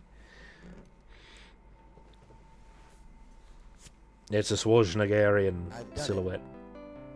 I'm still shivering. Yeah, me too, man. If only peace returns to the world. There she is! Now peace is returning to this town again with the Roman V standing for the U. There's another portrait of our girl. By the way, she has a new heart jewel. No longer red, but now a clear and pure blue, as the Zennies are, right? So, it really seems like the Zennies are a magical substance of some sort, magical stones. We'll rebuild this town, no matter how long it takes. The story of two heroes saving this world has become a legend. And we pray, maybe, for there will. Oh, maybe we'll play. No, maybe that was an accurate thing. No one ever saw the two heroes again, and the legend became more mystical and passed on to the people. Great game. Notice the very unusual, very human state our heroes are in right at the end of the game. I'm still shaking, right? Yeah, me too, man. They've got this, like the shock is still with them. The adrenaline is not yet dissipated from their bodies. Yeah, I'd say this is a true game, if just for the substance. Look at the weaponry I didn't get to use. There's the Dust Dragon. Sylvia, maybe? Thought it was Sylphie.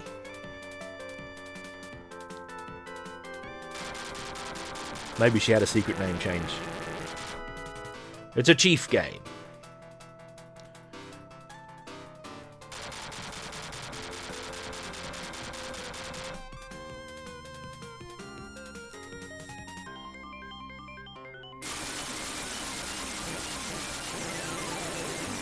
Yeah, the dragon is phenomenal. All of the things that it does, like the context of the Dust Dragon, how it's lying in the dragon's graveyard there. There's all these dragon bones that you see. The start of the game, you see that one image of the dragons reigning, like they're destroying the world under the command of the war god. And the Dust Dragon is the last one. And you come across him when he's dying. It sort of implies that you would... This is the time you've been waiting for, is when the dragons are finally gone. Because we'd have no chance if the dragons were around. The only dragon we can actually kill is one that's already almost dead. We could have just waited, probably. Right? 1988. There's our heroes. That's good. That's good. Game over. But we've got to look at the Japanese version, at least a little bit, because there's a key detail that is not present in this international, let's say, international version of the game. So we've got to find the Japanese version, Lost Worlds, Japan. It's got a different title screen as well.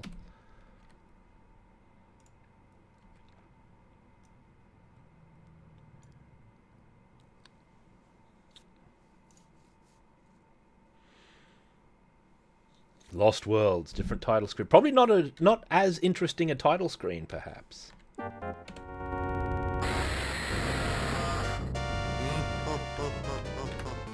Oh. So they redubbed it for English. I think I've got the same controls here, hopefully. Yeah.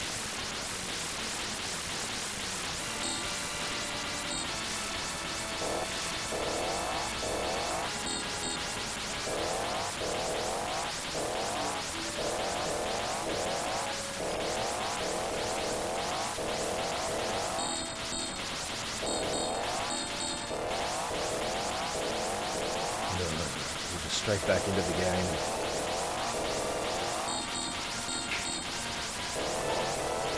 Yeah,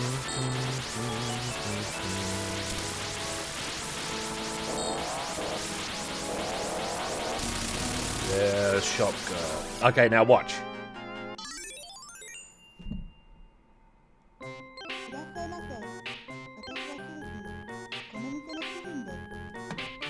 She bows.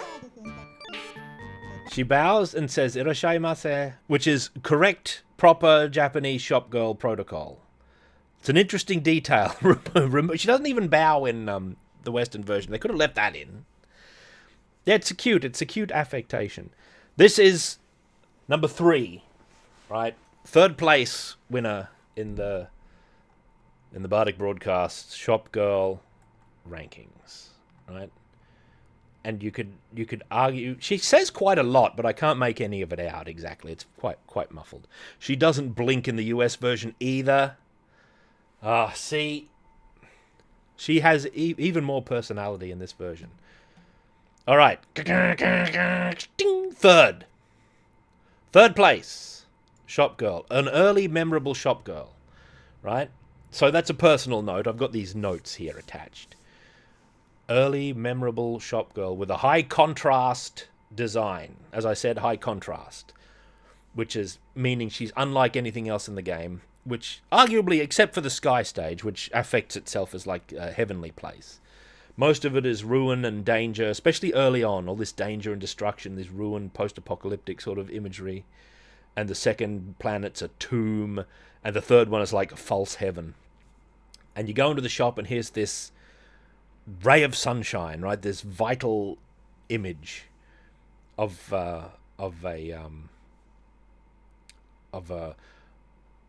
it's an entirely positive, like, image of this shop girl, unlike anything else, representing life and positivity and not being destroyed. But the contrast is maintained even in this screen because of this big firearm that we can see, which someone said may well be like a first-person view of our warrior holding his gun as he goes into the shop. But I always see it as just like some hardware she's got lying around, which would seem to go against the idea that she's summoning into being in exchange for the mystical Zeni, these powerful objects, these items for us, enhancing our weaponry, you know. But she's good. She stands out amongst anything else in the game, I'd say. And her design is extremely strong. She has mystical overtones. If you are in a position to know the plot of the game, right, she has that position where she's the one who urges the heroes off onto their quest. Or summons them into being, if you want to take the mythology seriously, that the heroes are the manifestations of the hope and despair of the remaining populace. They just manifest out of that. Maybe she is the one who caused that to happen. Third place, Sylphie, or Sylvia. I think it's more likely to be Sylphie, from memory. Namco x Capcom. I don't know much about that. That's a whole other matter. The hope manifested into 2 sunglasses-wearing dudes. You're damn right. And as the poster succinctly puts it, 2 cool dudes, 1 hot situation, 8 megalithic adversaries. It adds up to a whole lot of trouble. There you go. Bad enough dudes. Great hero design as well. But arguably she's the most memorable thing about the game. So she's got that element that element of like mystique and intrigue that makes her memorable. That's why she's in third place. Third place, how can we do better than that? Well, arguably you can't. Arguably you can't. However, I have put 2 shop girls above this one. Right? And now after talking about it for like 2 hours, or however long, an hour and a half or an hour, I'm starting to have doubts about my other choices. But other choices I did make, right? There are 2 other shop girls. That's the paper. Where's the paper? Never mind that. I'm going to take a short break, and then we'll be back with our second place winner. Who on earth could it be?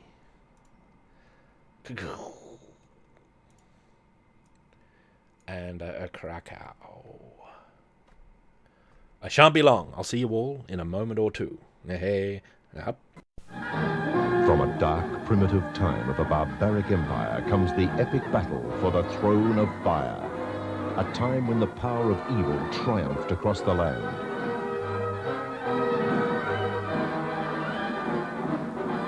A time of uncontrollable demonic forces. A time of the sword and sorcery.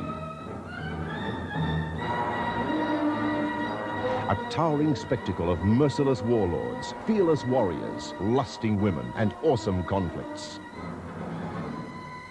The Throne of Fire.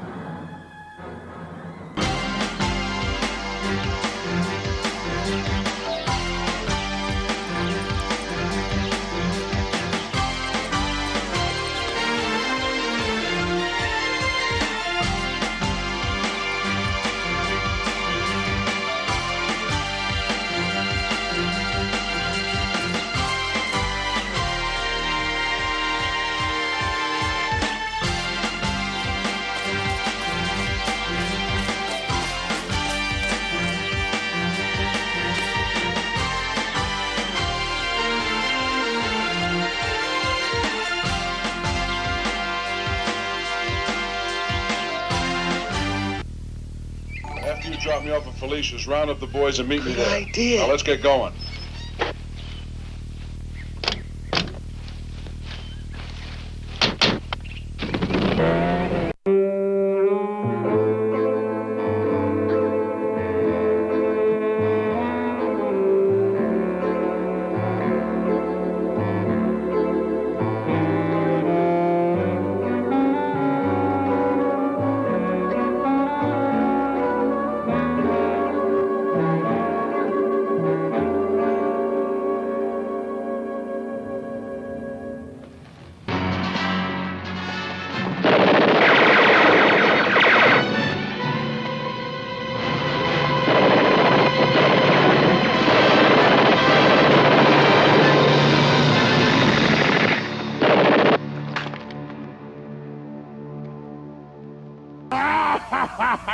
I'll give him one of these, and I'll give him one of those, and one of these, and I'll give him one of those, and I'll choke him like this. All right, I'll choke him like this, and I'll give him. Oh yeah. I believe you, but we got to know who are you? Who are you actually? Who are you?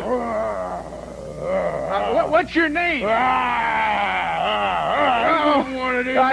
Okay, I understand. Right.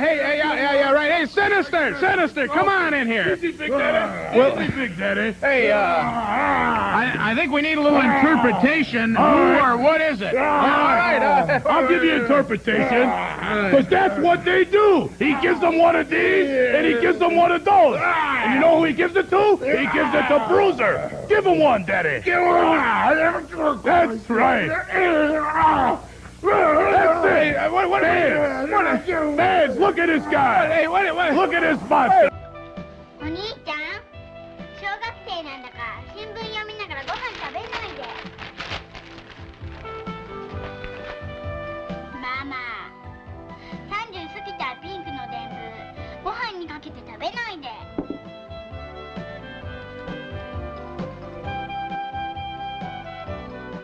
お姉ちゃん、高校生なんだから居眠りしながらご飯食べないで。静かに。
taking a big chance charging at a man with a drawn longbow.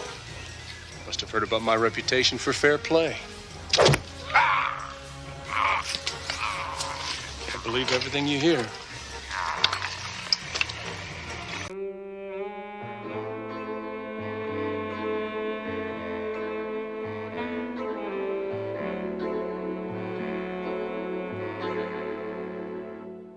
Don't you just love being in the spotlight? I don't remember having such a big audience in a long time, do you? You haven't forgotten the routine? You bet I haven't.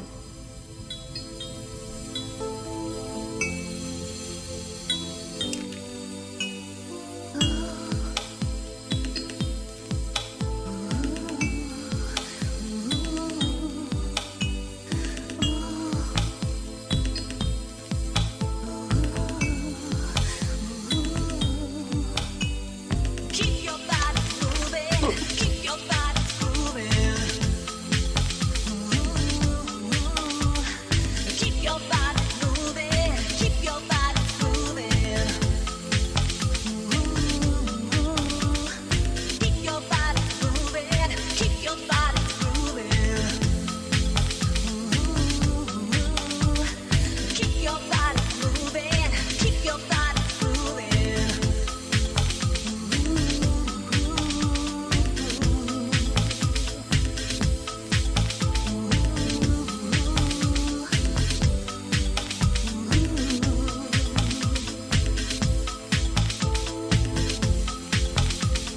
Do you like it?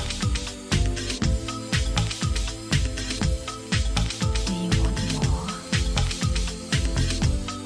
Let's do it. Keep your body moving. Keep your body moving. Keep your body moving. Keep your body moving. Bye, fellas.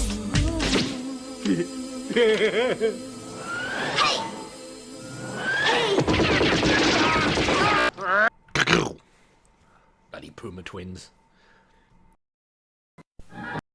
Excuse me. I'm back. You know, I was thinking, whilst I was off having a snack there, that maybe there's something to, like, the way the legend in Forgotten World sort of plumes out, and how these warriors are, in later times, long after their death, said to have manifested by the hope and despair of the people. Maybe in reality, the shop girl simply is a humble shop girl who somehow convinced them to go to war against the gods, and she's become a mythical figure herself and turned into something of a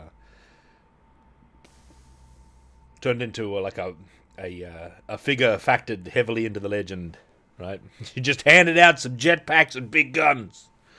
What more do you need? No doubt about it. Never mind that. So we've had third-ranking shop girl. Who ranks in at number 2? Lords of Thunder. It's a whole other matter. Holy smokes, Lords of Thunder. I forgot about Lords of Thunder. We'll have to rank that in somewhere as well. We've got to rank that in.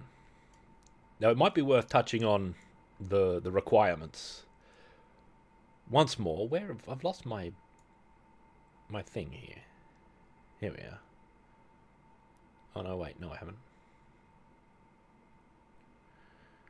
No, I have lost it. Huh. There's the third place. Sylphie. Hang on a second. What's going on here?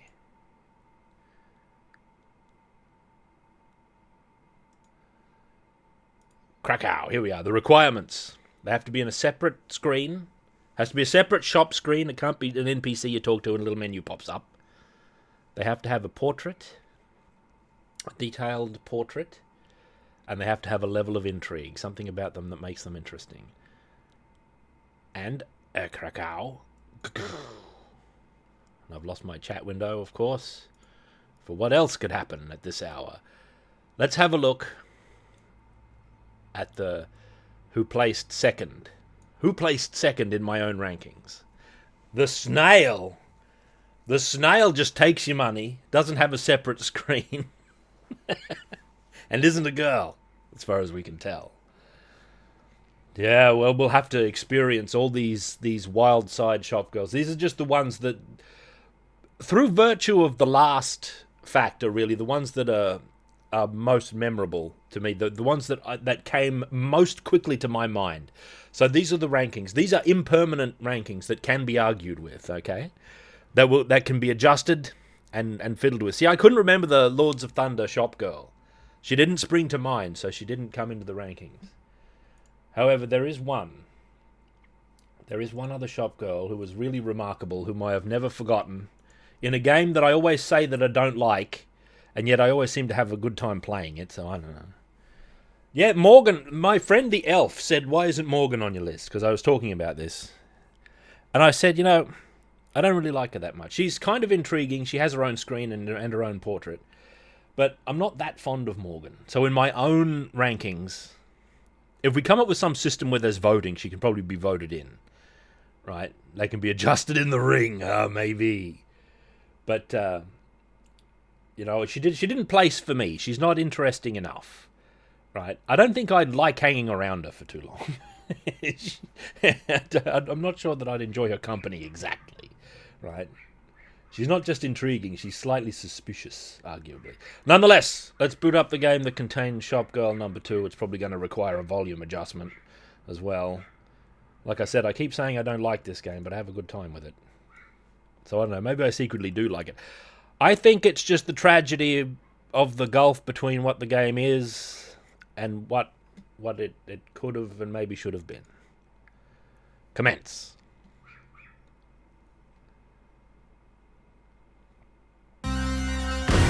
Dull. Huge volume. And not capturing, too. That's the other mystery.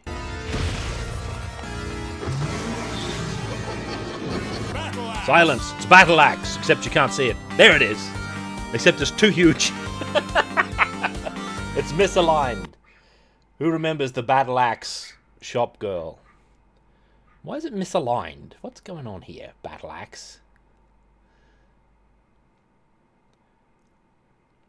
I remember this shop girl, and I'll explain why she ranks in number 2 in a moment, when we get to her. I realise I can't pause. I don't know if you've got a time limit on the shop screen. Where is this so that I can fix the bloody... the size of the screen here? That's how we do it. Gardak, arming for battle. How goes Gardak? There, thank you. Battle Axe, there it is. Right. There, fit to screen. It's huge. But I know why, my new monitor. That's why it runs at a higher resolution. There we are. Ah, very good. There's... Interestingly, though, I can't find any... I don't know if it was really... Oh, 34 Months of Power, by the way, Gardak. Thank you. Thank you very much. I can't find, like, concept art of this shop girl. It might be out there. I don't know if they released an art book or something like that. But I find this to be a frustrating... What's the volume like?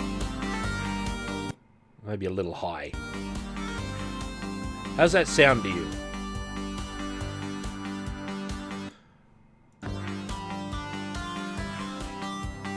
Alright.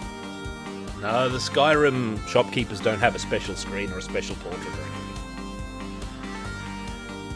Let's play it. I've never gotten through this game either. Okay, exquisite artwork, obviously. Just gorgeous game. This is my character. Yeah, it's zoomed in. It's not really zoomed in. They chose this field of view. They chose it deliberately. And it is a fun game, it's just that it should have been better. Like, it deserved to be so much better. By the way, I like Faye's walk cycle here. Look at this intimidating, broad stance she takes. Like she's doing an impression of some thuggish human warrior. What are you doing over there? That's the impression I get. It's a lot of character. Even though the... Even though the the artwork is executed with this enormous degree of skill by Henk Nijborg. I don't know if he worked completely alone on this, but he's certainly the principal pixel artist on this game. It doesn't have the huge level of artistic quality that we just saw in Forgotten Worlds, right? Help me. Thank you. Thank you. Thank you. Thank you. I love you. Thank you. Thank you.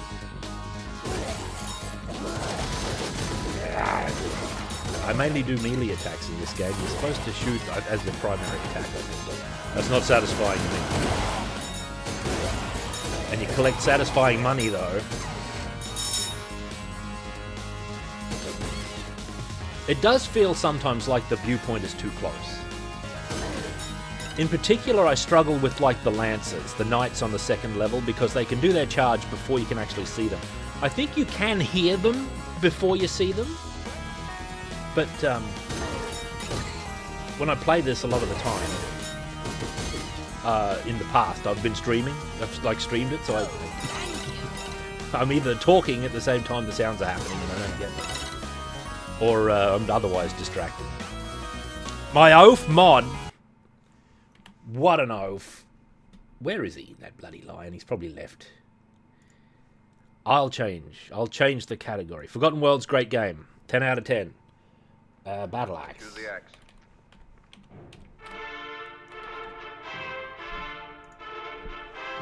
There's Conan Hrothgar, for good measure. When's Deedlit? Hell, Deedlit is always looming, never fear. 3 months of power. Thank you. This is the here and now, not the there and then. Maybe there's a Deedlit game with the top-level shop girl in it. Potentially even Deedlit herself. Yeah, everyone's got like a stream villain, eh? I've got Lion. This game is like a...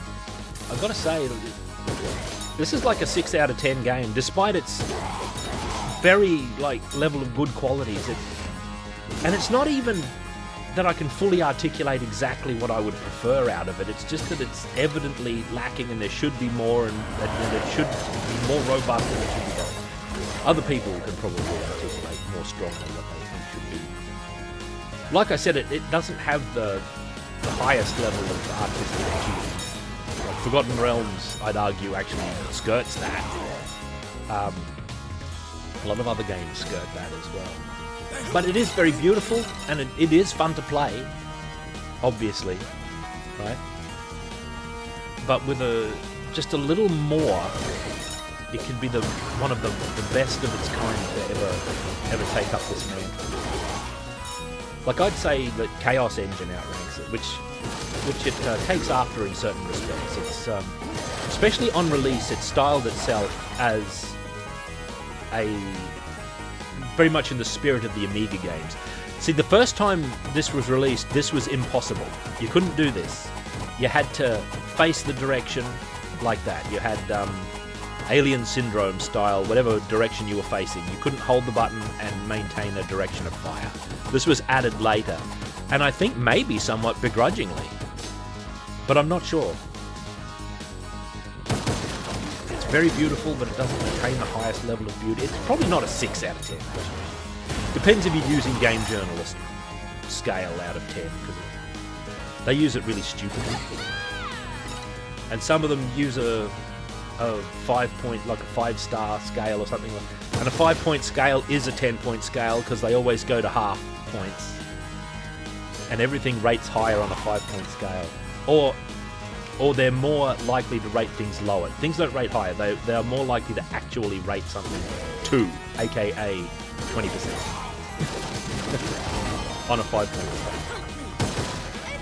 On a 5-star, which is a 10-point scale because they do 2.5, 1.5, 3.5, 4.5. Oh, this is a 4.5 game, aka 90, right? Aka 9 points. But whatever. That's a whole other discussion, unrelated to this game. Here's the first boss. We're on the verge of encountering the shop girl, by the way. So this boss is super easy because you can do this. So it wasn't designed with the ability to just focus your fire like this in mind. In the original design, you'd fire a couple of shots, then you'd have to move. Right? It'd compel you to move, and you get a couple of hits in of opportunity. Right? You couldn't do this. This trivializes the boss completely. Well, not completely, actually. That's not an honest thing. But it certainly removes the challenge by orders of magnitude. Okay, shop girl incoming. Look at this scene.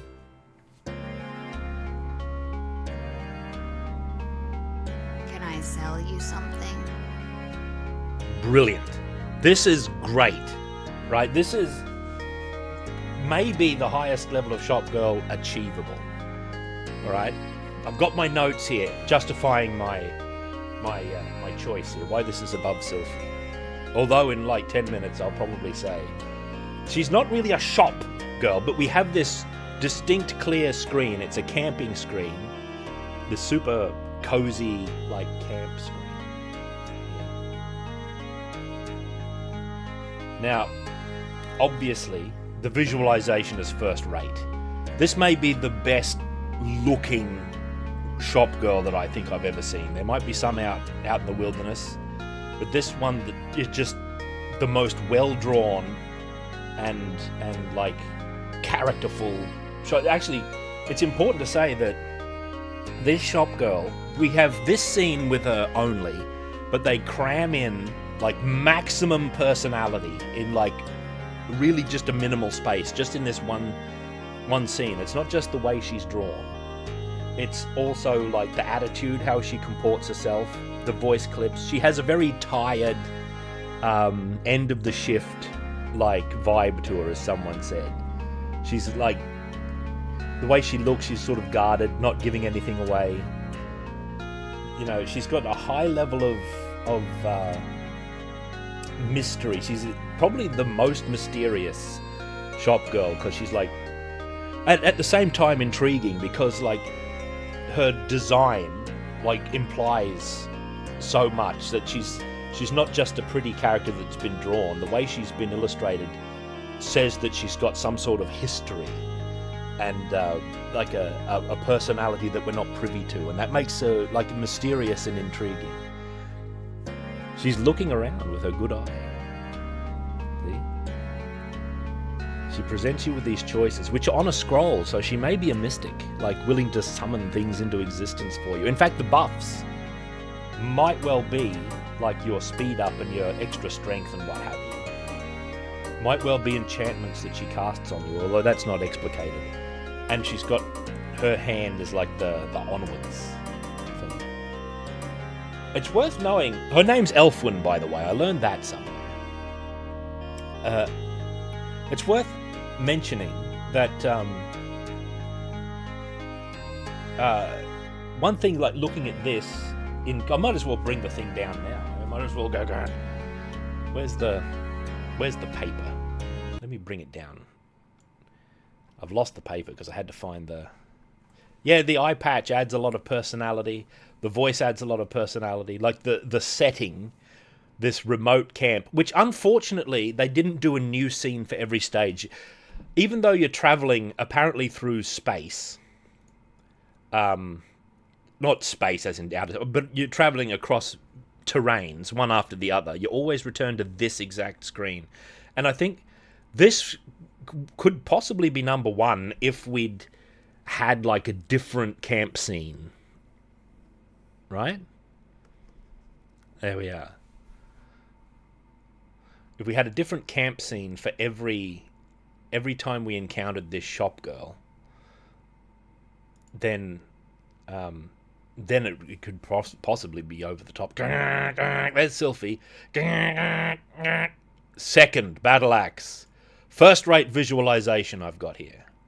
Absolutely. But when you look at the pixel art between these two characters, there's not that much of a gulf. Like, this highlights something about pixel art to me that I think is glossed over a lot of the time. And maybe it's not really, but in my experience it seems to be. That with pixel art, doing high-quality pixel art is entirely dependent on the skill and the style of the artist, of the pixel artist doing it. Technology can't really help you. Like, you can't lean on new technology to give you higher fidelity visuals. You have to have the artistic skill to pull this off, right? Something has to look good. Oh, also, she's an elf. That's the other thing. Or at least we think she is. Are those real ears? Who knows? But the elf thing ties into the mystique, I think. And I really value that massively, okay? Like I said, like the difference between second and third here, they're virtually occupying the same space. It's seeing one star behind another star because of, what was it? Cosmic refraction. Cosmic lens. With a scientific principle that lets you see a star behind the sun. Because the light curves. Someone mentioned it before. Anyway. Yeah, Zelda doesn't have elves. It's got people who just happen to have pointed ears. They're not supposed to be elves in the sense that we mean in our fantasy canon in Zelda. They have the pointed ears as like a pixie sort of affectation to make them a little more fantastical and otherworldly. They're not meant to be elves with a capital E, exactly. And people mention it, they're elves. He plays an elf in Zelda. You do not. If Link is an elf, what about the guy who runs the bomb shop with his huge beard? What about the construction dudes in Ocarina of Time? Are they also? It falls apart as soon as you examine it with any kind of honest eye, I feel. Now, Link's a Hylian. They're called Hylians, but yeah, I'm an Australian. That doesn't make me not human, right? Anyhow, these are very high pedestal shop girls. Now, there's, as I was saying, with the personality of this shop. Let me just put the paper back up there and click on the thing and click out of the screen again to get my chat back, and then click it back on the screen. The reason I think she's got sort of a guarded personality is watch her face. Watch her face when I buy something. It's very brief. Watch. Thanks. It's just the barest. She lets it show a little bit. It doesn't stay, so she doesn't mean for you to see it. But when you give her the money, there's that little smile that's there for 3 frames, or however long. And it's sort of got the atmosphere that she's gotcha. She's like, ha ha. I don't know that it's forced. I think it's sneaking through. If it was forced, it would be there for longer because she would want you to see it, right? I don't think that's what's going on. I think, you see, the fact that there's even a discussion to be made, that there's a little ambiguity about it, enhances it, in my view. Let's see if we can get her to smile again. If I could get a screenshot of her smile, we could analyze it. But it's kind of not there long enough. Thanks. Yeah, I'm not sure. But that's a really high personality thing to even happen, in my view. To me, it seems like she puts this serious front up like she's all serious, but you actually give her money and she's like, I can't believe they gave me money. She actually smiles. Yeah, she has this tired thanks. Like it might even be an evil smile. Chat and Business sees an evil smile, right? It's so good. It clashes with the tired thanks as well. So that's the affectation that she's doing. She's a little bit shifty. You see what I mean about maximum personality crammed into this one tiny little encounter that you have between every level, right? So, yeah, you can see why I find this shop girl so memorable. This is a top level shop girl, up in the upper echelons as far as she's living paycheck to paycheck. Maybe that's part of her gimmick. Like she wants you to think that so that you'll be more tempted to help out this poor desperate shop girl. And the way she says "see ya" when you say "onward" is full of character as well. Ready? See ya. See ya. She's at the end of a 9-hour shift at the shop. See ya. It's really good. I like it. Yeah, it's that sort of thing. Maybe she is a desperado. Anyway, super characterful shop girl. Right? I have less to say about this game than Forgotten Worlds, obviously, but I'm still going to play it a little bit. There's more shop girl than Countess. Those tentacles always come up and destroy the generators. They don't generate enemies, I don't think, although enemies do appear around there. I find this game way more fun to play as sort of a melee combat game. Right? This is one of the very few times like an elf is depicted with like the very rapid swordsmanship that actually looks and feels like very strong. Maybe she's had a very rough life. Like she's got the eye patch, you know. It's just such a good character. You know nothing about it. That's all you know. What you can tell, or what you can tease out from your like brief encounters between levels. That's all you get. I don't know if the boss of this level requires shooting. You might be able to melee him. He's a giant monster. Every time I play this, I always moan about like Kickstarter backer names being in here ruining the atmosphere. It takes you right out of the game. That one is one thing. Just don't even do it. I reckon if you've got to have a rescue man. That one's one thing. That's a more likely no. But when they're X/86, man, I've got to rescue the village old man X/86. There's Raisin. Everyone's put their cool screen names in, right? Ruins it. Like, why would you do that to your own game? Just the desperate for the money. Like, got to entice someone with, we'll put your name in the game. I thought Shovel Knight did it better. Like, Shovel Knight had like a hidden area that was like an ancient tomb or something, wasn't it? With like all the names of people who supported the game etched on the stone, and you could see them.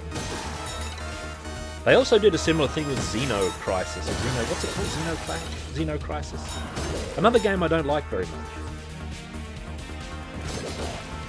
I don't know if the shop girl's a self-insert, but she is named. Her name is Elfwin, but I don't think you get the... I don't think that actually comes up. Maybe she features in the ending. Like I've never beaten the game, so I've never played all the way through it. I always die at some later stage. There's no continues in this game, which is actually, if there were continues in this game, I would have played it once and probably not touched it like until today. Like one more playthrough at some point.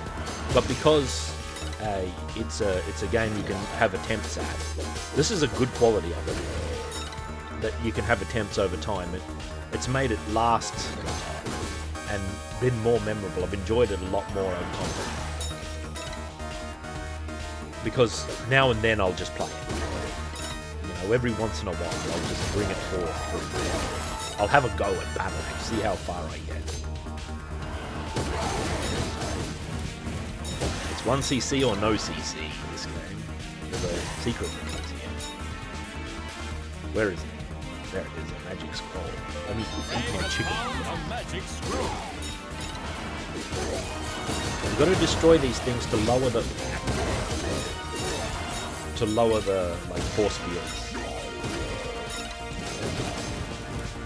Now I say this game doesn't have like the artistic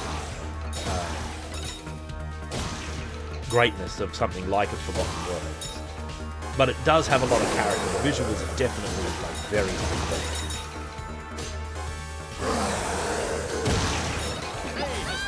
It's not as interesting. That's the scroll, right? It does super well. And the potion gives you Master's Gary the Hodger, who hurls his gems nearly off the edge there. Oh god. Potion. You're being too old. Where's the thing here?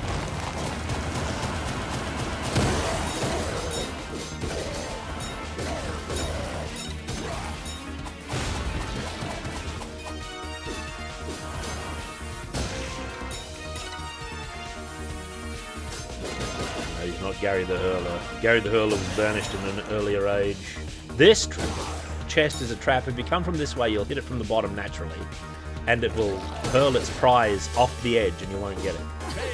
So you have to hit it in a different direction, because when you open the chests, the what's in the chest flies off in the opposite direction. I mean, in the direction you're facing. Excuse me. Not the opposite. Thank you. And it can go off ledges. So watch out.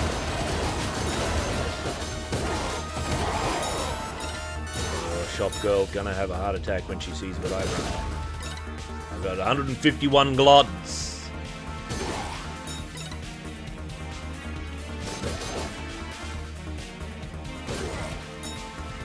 Mark Wamsler.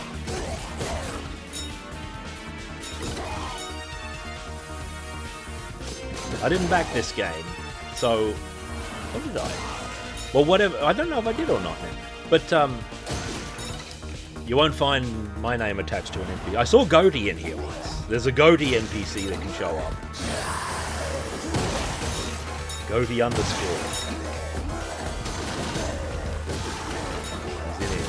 There's Realm. Realm travel. See, this is good. This feels good to play. The other two characters I don't like. There's I forget his name, the guy with the cannon. He has a huge cannon that he fires from his shoulder, in the manner of the Navi from Chaos Engine. Right? But I like to play it in a melee fashion, so I think it doesn't look right, because he does all these melee attacks with the cannon. Like, visually, to me, that's like something he should be firing more than hitting with. And the other character is a druid called Iolo, who has a big long beard, and in a decision of fools, his melee attacks are all done with his beard, right? The beard sort of comes to life autonomously and strikes the enemies. And yeah, it's funny, but it's only funny once, and then you're stuck with it for the rest of the game. So like, it doesn't work. It would have been better if it was like an occasional thing that happened once in a blue moon. So you can probably melee this. It discourages it because he's got those projectiles that appear quite suddenly. Oh, she died. Never mind. Like, the beard whipping is all he does, I think, for his... Unless they added or changed it. I doubt it. But all the character designs are very good. It's just a preference thing. This was also a much harder boss before you could lock your direction. Like, look, you'd have to move, get your hits in, you'd face the right way, and then get your hits in, and then you'd be forced to move because you'd do some attack. Now you just do this. So they surrendered on that point, the developers, and I'm not sure if they should have exactly. I mean, it does feel good. Oh, she's back. Can I sell you something? Sell you something? I don't know, shotgun. Oh, speed up. Projectile power up. Maybe I need that. Let's see if I can get a picture of her smile. Thank you. Nope. The Windows screenshot thing doesn't respond quick enough. It is a nice smile. You have to take my word. Health increase. Thanks. Let's get that. And you can keep the scroll. What a great scene. Looking left and right. She just appears. You're camping and she just comes upon you. She's like something, you don't go to her. She's something that happens to you. She's like an incident. It's another incident. Almost parallel to the little thieves that show up in Golden Axe. Like, you're camping and then these thieves show up. And you walk away with more than you started with. That's not exactly a shop, right? But you kind of have that kind of dynamic here. Where she comes upon you. She's an encounter. That's a good way of putting what's appealing about this shop girl as well, is that she's an encounter that's not really voluntary in the context of the game here. She happens to you while you're trying to get some sleep. And I think she's great. Goodbye. Goodbye. Or the rare goodbye. She usually says see. Dragon's Keep. Goodbye. I wonder if she has any other features that, like, I haven't seen. Maybe she factors into the ending of the game. Like, I just don't know. But, the end count. Yeah, very good. Thank you. So the actual general, despite feeling really good, the design of the game, the stage design and everything is a little bit on the plain side. Like, it doesn't lack that much. I mean, it lacks a lot of interest, I suppose you might say. It's definitely lacking in something. This is the level with the lances that can attack from off screen.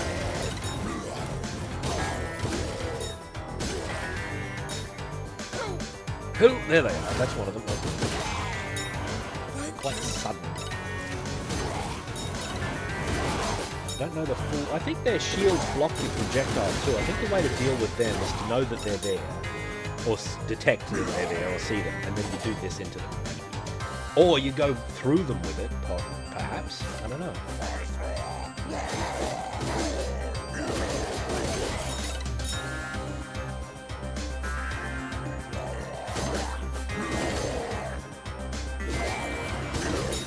I think you can loop all the way around to the front.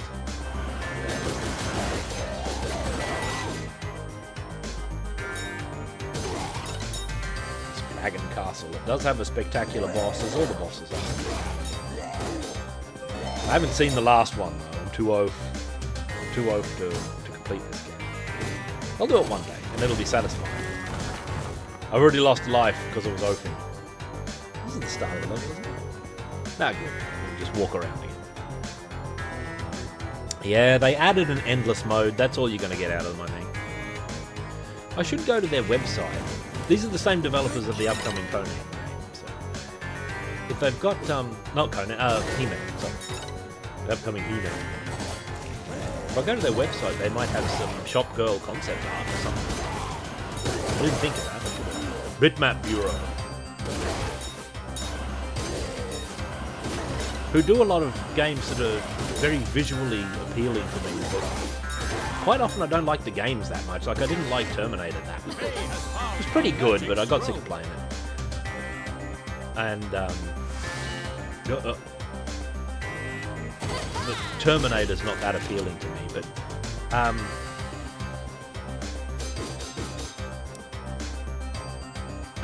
a lot of their games I haven't liked that much in spite of the high quality artwork and clear high quality of general game that they tend to put in terms of polish. If not design, I think design-wise sometimes they're not quite what I'm after. Oh, joust it! You joust them and then you get them from behind. You see that? Nonetheless, they're a developer to watch. Especially if you enjoy big qualities of pixel art. Although some of the interstitial art in Terminator was a bit suspicious. All the best pixel art is the in-game stuff in Terminator 2D. Still a good game. Another goal. It doesn't have no shop girl. So it's already behind the curve as far as I'm concerned. There he is. So what do I do? I joust him? Oh, you joust. Oh, I don't know. I thought if I got in range, he'd do his move, and because I was doing the spin, I'd go through it. He's got there's no tell that he's going to do it. I think I might just have to get on top of him and kill him before he does anything. He might have a sound, like before he does it. There might be a little whoosh before he does the charge. I'm not sure. If you're traveling vertically, like, this is something that bothers me. Yeah, Cadillac guitars and Cadillacs, great. This game really should have been not so zoomed in. I guess it's not zoomed in, but not designed to be so close. And it should have been 4:3, like square. Because in a game like this, as with many top-down games that insist on filling the screen, probably for marketing reasons, because ye modern ordinary game player, if they bought a game at a high price like this had when it was launched, yes, 1-to-1, even circular. I've argued for a circular playfield with the UI in the gaps, in the corner gaps.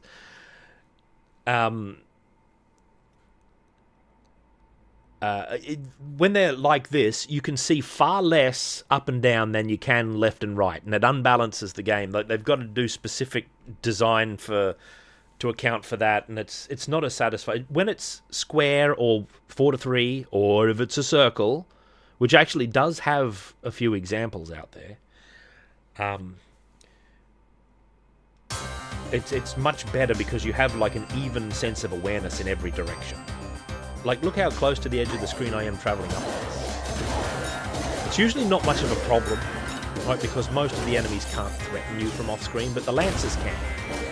And these flowers can, but that's a separate matter. They are bombard. They have a bombard feature. They should be able to. Oh, my projectile power is increased. Oh no, I can just straight up shoot them. Okay, so if I can become aware of the lancers, I can do that. For some reason I had a memory of them being able to block my shots from the front, but I think I may have dreamed it just because they have a shield. Maybe I'm just wrong. See, you just shoot them. Okay. Dead Estate, quality shop girl. I haven't been. There's a few shop girls that I haven't experienced yet that I am somewhat aware of. But you can't just see a picture and make a judgment. You've got to play it because you've got to get the fullness of the personality. And if we ever expand this into general shop character, nothing's beating Barbarian 2 is my fear. So it'll be like a dead topic. It'll be solved immediately because the Barbarian 2 shopkeeper. It's this surly oaf is great. Nothing will be able to top it. Ah! Oh, see. I encountered him vertically. By the time I could see him, I could not move far away enough to be out of the range of the lance charge. So I'm moving vertically. I'm at extra. I'm at extra disadvantage. The way the enemy's designed, I shouldn't really be at. Right?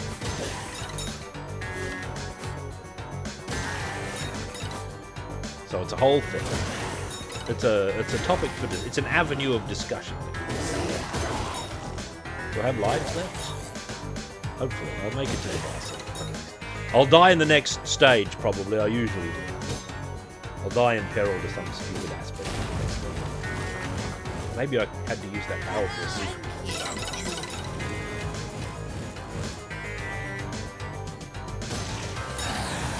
So the endless mode, interesting but ultimately unsatisfying because it's like randomly generated or procedural. It's some level of generation, environments, and the combat you find, I suppose.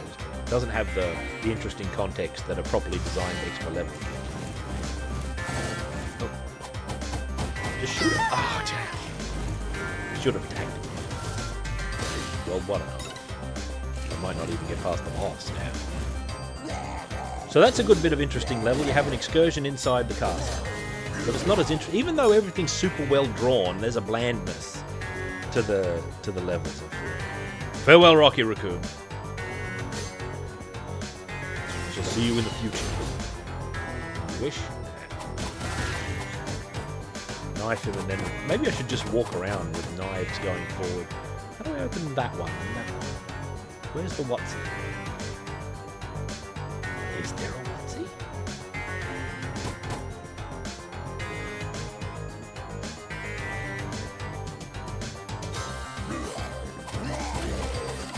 Maybe it's up here. I don't remember this level all that well. I think we're close to the boss. I'll go up there. Oh, there, I blew up a thing.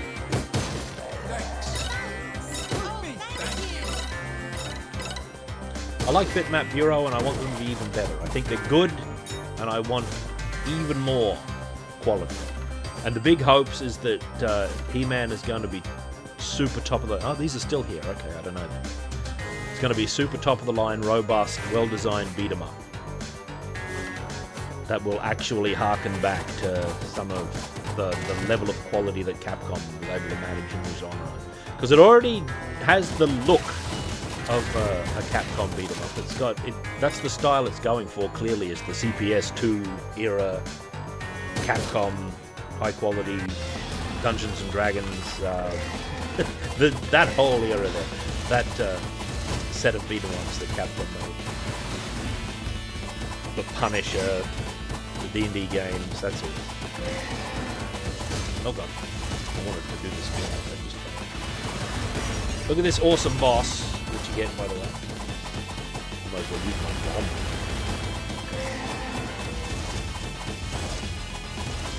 And an odd quirk of positioning. he's actually harder to avoid the fire breath if you are traveling.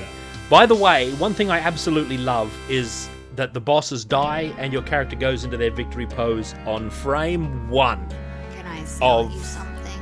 when you take off their last hit point, right?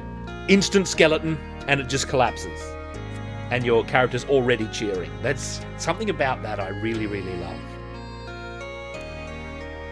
That's an appropriate arena, but what's bland about it is that it's the same terrain as the rest of the level. If you moved into like a unique arena there, like the platform was styled as a sacrificial platform for the Great Serpent or something like that, it had a mysterious symbol there, skeletons all over it, maybe a princess's skeleton tied to a pole that he's like burned the flesh off and devoured. You don't have to be too graphic, but you can just have a skeleton on a pole, you know. Yeah, well, there you go. I agree with you then, fully with a slice. Here's Shop Girl again. Health increase. What I really want is more extra strength. I guess I've already got it. I guess there's only one level of upgrade. Speed up might take me into danger. Thanks. No, that's a very bright and genuine smile coming out of it there, I think. It's just coming through the facade. She's actually happy that you gave her money for whatever reason. It might be a shady reason. See ya. See ya. Stage 4. Scoria Spire. I think this is the last level. Or if there's another level that's... Oh, they now have a projectile. So all of a sudden running in and hitting them with the melee attack, which I find most people. Maybe not the wisest. Those things leave a pool of gas. This is a really good game, but it's what I call an occasion. Like you play it occasionally, you have a good time, and then you get a little further maybe, or maybe you don't, and then you don't worry about it. It's an occasional. Look at this. Ugh.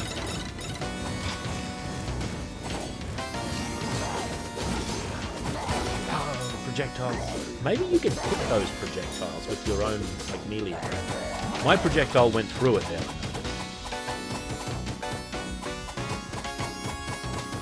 Oh, a country that is already lost. The sorcerer has already won. Never mind that whole platform. I'm just not messing with those fires. I don't have the knack for avoiding them. Look at, see, this is what I'm talking about. Look at ASFAT 10. Really maintaining the vibe of the game. You think they wanted that in their game? They made the offer of putting your backer name in the thing. Now they've got to do it. They're sitting there. They're probably sighing about it. They're like, oh god, this doesn't match the game at all. But no, you've got to do it. Too bad.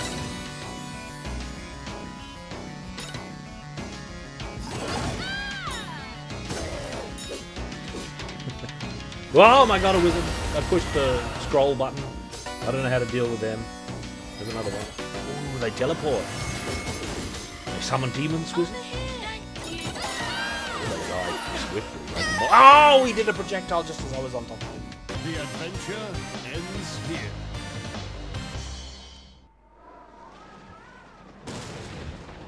You don't enter your name, but you get what character you used. All of my high school... I don't even know which one of these is mine. Like, it doesn't flash. You know, they're all me. But I don't know which one was that attempt. Right? Death as predicted. Now, just for the hell of it, Etheldred is mine. let's have another look at the shop girl. Because that's why we're here. Above the clouds. We'll have a final comments regarding the shop. We'll play through the first level. Faye has found some chicken. She placed second, which is pretty damn high, considering that there's like a fast. No, there wasn't a dwarf. That was Rooney's his name. It's a man with a cannon. Found some chicken.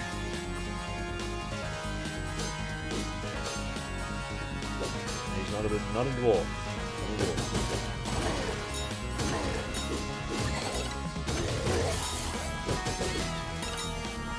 has an unsatisfying design in my case.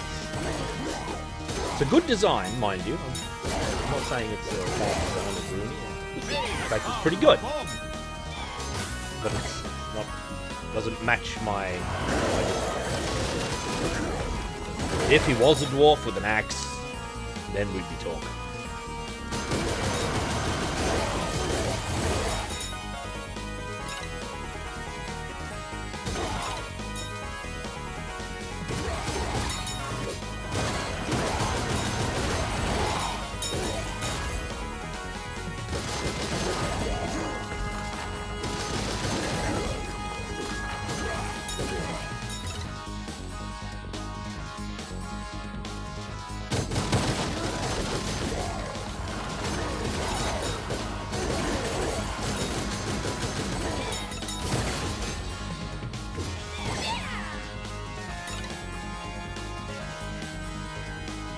Partway through the level, it starts remaining.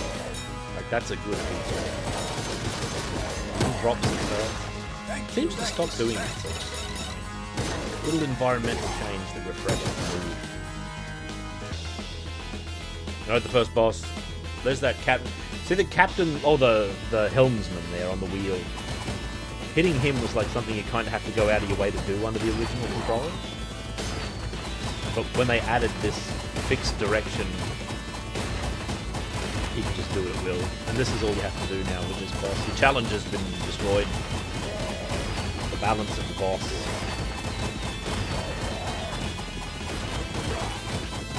And are the people who complained about the original controls, are they really happy with the change, I wonder? Did they play it? Did it result in more sales, maybe? I don't know. It's a question. Can I sell you something? There she is. Second place, the Battle Axe Shop Girl. Maybe, as far as I've seen, the most well-illustrated shop girl in the history of shop girls. Right? With an enormous level of character piled into this only encounter that you get with her, unless she's in the ending, which she might be. I don't know if she is, because I haven't seen it.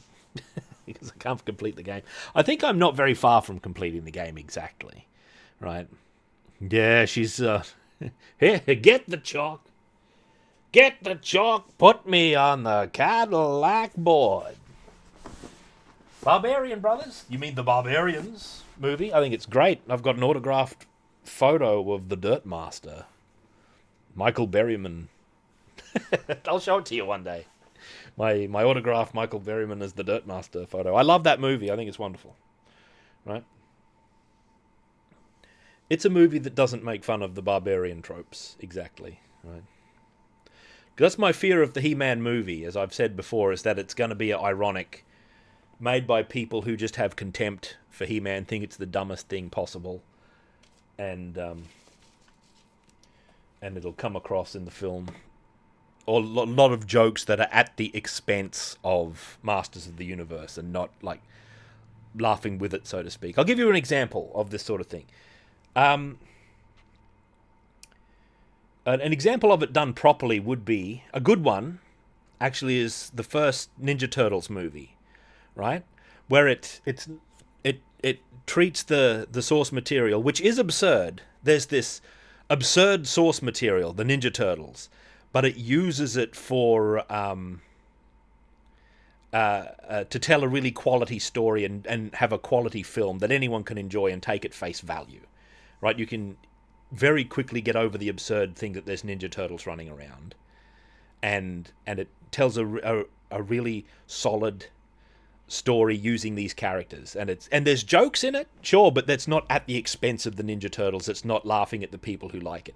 An example of the other thing, the thing that I'm worried about, would be, I think it was 1999, a film called Ready to Rumble. Who knows it? It was funded and supported by WCW, World Championship Wrestling, back in the day. But it comes across like the people who made it, probably the WCW executives themselves, really... Okay, the movie... The whole message of the movie, like the audience for the movie would be wrestling fans, right? WCW fans, because it stars wrestlers. There's wrestlers all through it. It's about wrestling. But the message of the movie is that wrestling fans are the dumbest, most gullible, unlikable people in the history of the universe. Look at how stupid these wrestling fans are, right? Can you imagine they like this stuff? Can you imagine actually being into this garbage? That's what the movie says to its audience, which primarily should be wrestling fans. All it does is make fun of them and spit on them for the whole thing. Probably because whoever was in charge of it really actually did have contempt for fans of wrestling. These people think it's real, okay? Maybe they got cold feet at some point and said, this is actually going to be in theaters, like normal people are going to see this. Normal people think wrestling fans are morons, and we have to say to the normal people, no, we're one of you, right? We're not one of them, really. This movie's about them, but we're making fun of them. We're actually normal. We get it. We know it's stupid. It's dumb. You know, that movie has nothing but contempt for the wrestling audience that should be its because it follows like these two main characters, and they are deliberately made to be the most contemptible, unlikable people in the history of the universe. God bless David Arquette, because he's the main character of the film, and a lot of the stuff that happened because they put the title on him, like in real life, he does like wrestling, and he understands all of the problems. He didn't really want to do any of this, right? And he still shows up in wrestling occasionally. Okay, well, good for him, right? A lot of heart. I've got a lot of respect for David Arquette. It's like nobody involved on that level would have probably been on board with the tone. But it really does, like, it's like it's pointing, like, you, wrestling fan, watching this movie. This is you. This is what you're like. You're a moron. You go to wrestling shows? Get a load of this guy. That's what that movie's like. And that's what I hope that like the Masters of the Universe movie isn't like. Okay, I hope it isn't all about making fun of people who enjoy the actual source material. Because it's so easy to do. Like, you're in a position of power. If you're somebody who is in charge of this, and you look at what have they hired me to make? Masters of the Universe? What's that, the toys? People collect these? What a bunch of losers. What's it about? Who's this? Froster? Well, she got a pedestal fan? That's so stupid. So you make a bunch of jokes at the expense of the material, at the expense of the movie, because you're not making an intriguing or interesting plot that's actually going to be entertaining, right? You're spending all of your mana, so to speak, all your energy on making an elaborate insult to people who are likely to watch the movie in the hope that other people who aren't experienced, you've got to like shear off the parts that are absurd. This is a mistake in a lot of comic book movies where they try to minimize the absurd parts, even though the absurd parts carry so much of the appeal of a lot of comic characters and extreme settings and things like that. When people in general, I believe, are really ready for that and are ready for extreme settings, and that's the reason I think why Star Wars was originally so successful, is because it didn't minimize its unusual. It had a very traditional story with time-honored forms and archetypes, but it didn't shear off the extreme fantasy of the setting. And I think most very successful movies, you have to also be a good movie, all right? But to be very successful, I think having that, because people are quite willing to accept a highly stylized world. 'Cause Lord of the Rings, people loved it, and it didn't make a mockery of its own source material or that sort of thing. Anyway, we've talked about this long enough. Shop Girl, second place, Battle Axe. She's an elf. Yeah, you see, that's a joke you can actually laugh at, right? That's not at the expense of the source material exactly. That's a joke about the source material. But it's not at the expense of the source material exactly. You know what I mean? Because a comic book can get away with things visually more especially during that period, than you can. Although, because as arguably later Wolverine appearances prove, because they have like the yellow costume and they don't go in for spandex. Only heroes like Superman tend to actually pull off the spandex? Because you watch the original, like the Richard Donner Superman, and his costume is spandex. It looks fantastic. And when you watch it, because it's a quality movie that doesn't have contempt for Superman, you can accept it, right? So maybe I'm wrong about that. Maybe the yellow spandex and authentic X-Men uniforms would have actually been accepted in the very same movie, with changed nothing else. Maybe such uniforms would have been accepted by a general audience. Oh, I'm talking myself into a dazed state. Hang on, I've got to put the light on. There we go. There we go. Anyway, that's a side wheel. That's a whole other matter. Let's get back to the matter at hand. So this is arguably the best looking, most well-drawn shop girls of the shop girl canon, with an incredible amount of personality condensed into like a brief encounter. And she carries a lot of mystique, which is attached to the other. I could have just had written has a lot of mystique, but I wrote is an elf, because that encapsulates it, really. That encapsulates the whole thing. She's got a lot of mystique. She's arguably the most mysterious. She's even more mysterious than Sylphie from Forgotten Worlds. And so she is, in second place, Elfwin from Battle Axe. There's one more. There's one more. All right? I'm going to take just a little break. I'm going to get out of Battle Axe. We've done our work here. Thanks. That is a winning smile. Thank you. She closes her eye when she does it too, so it's like it's a secret smile that she's maybe trying to suppress. Goodbye. Goodbye. All right, quit. CRT shade number. Exit game, Bitmap Bureau. 2020, so there is a 32-year gulf between... That reinforces my point from before, actually, about pixel art. There's a 32-year gulf between these two illustrations, but there's not like that much between them in terms of artistic quality. Like I said, as far as pixel art goes, you have to do it yourself, right? You have to have the skill to make it work at the highest level, because technology can't save you, right? Technology won't help.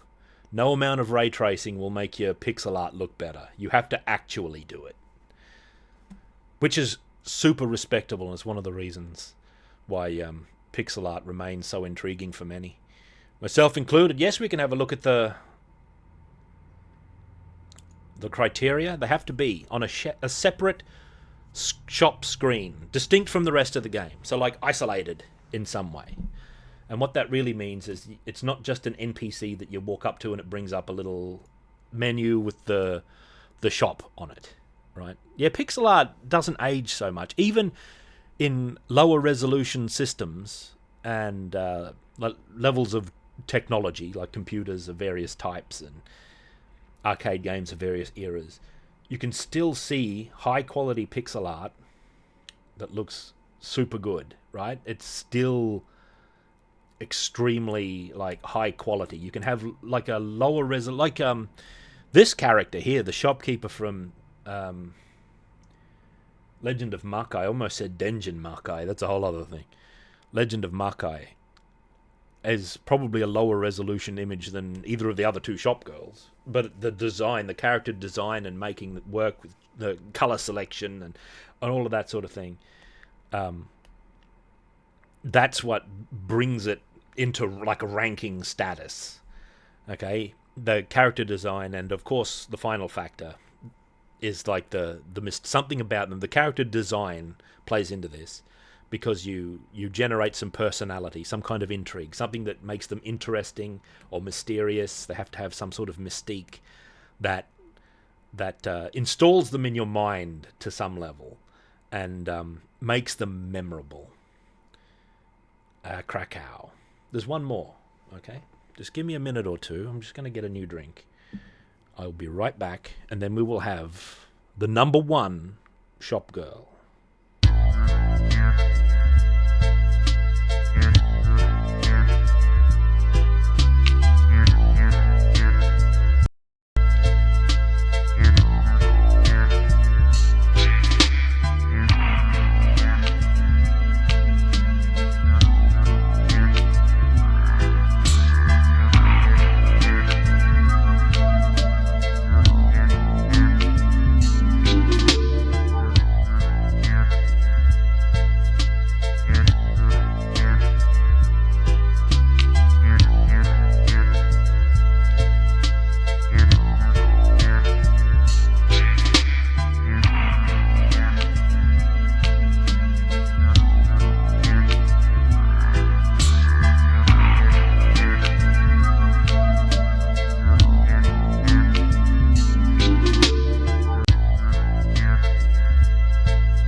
put my thing over a few paces. There we are.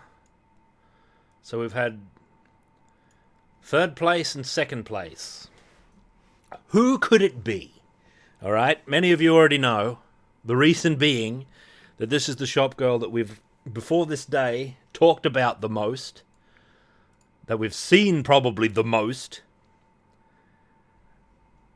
and, of course, it could only be one, really. I'm sure many of you have already guessed. It's another Capcom game. Capcom's almost sweeping the board here in terms of shop girls. It's not Xenon 2, but I'm sure we'll get to that. It's a shop girl from this game. Guess which one? D&D world. Hmm? Oh, the elf. Guess which one? She's number one shop girl. You're shocked? It's this one. Let's call our elf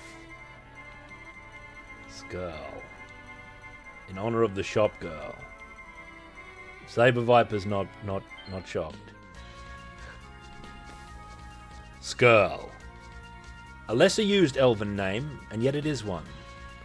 By the way, this art style that we're seeing, the volume's slightly too low. Uh-oh, my controls got locked in the up position. There we go. These graphics are a great image of the style that Bitmap Bureau are going for in Masters of the Universe. Several scenes resemble this scene in particular. Beautiful environments. This is my favourite of the D&D games. I'm not that well versed in Mystara. Maybe Mystara has a shop girl to compete with this one. Oh, God. Kobold. We'll continue if we have to.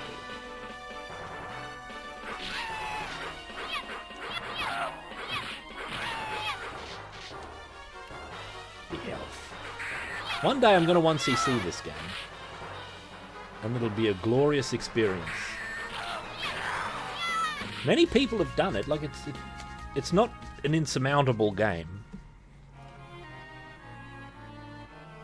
Oh, the red dragon. I can go around the red dragon, can't I? Can't I do it on the easy route? The black dragon is the current problem. Yeah! What if I go to town? I mean, what if I go to the mountains?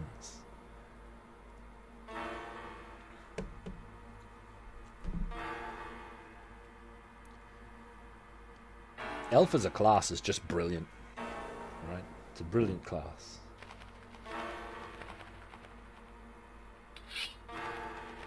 Just like the elves of legend, immortal and beautiful, it encompasses the warrior arts and the mysticisms of the mage. All of the things that elves are legendarily greatly proficient in.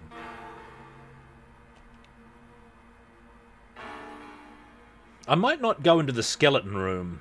Like, maybe forget about that.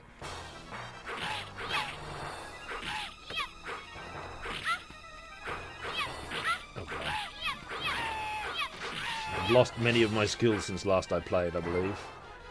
Yeah, like that. The little devil. He was about to throw a pot of oil or something. This place is haunted by skeletons. This game uses the premise to justify the rather eclectic arrangement of enemies, in that you're up against a powerful necromancer, or a lich actually he is ultimately, who controls all this array of opponents. So you can have skeletons fighting alongside kobolds, just to justify the variety they've gone for. Now if you go this way, this necklace is worth it's worth 8,000 experience. And we only had 454 up to that. But we're going into the skeleton room, apparently. We've got to get to the shop girl, but there's very low chance of us actually getting there under our own power. Right? Because she's past the black dragon, and I can't be trusted to beat the black dragon in one credit. So there's very likely going to be a continue.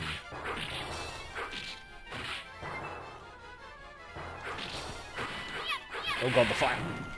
Oh, elf you was. I don't have any potions, do I? Oh, there's a potion. lost all my games in one sweep. Oh, fireball. That's why you come in here, as the extra magic that you can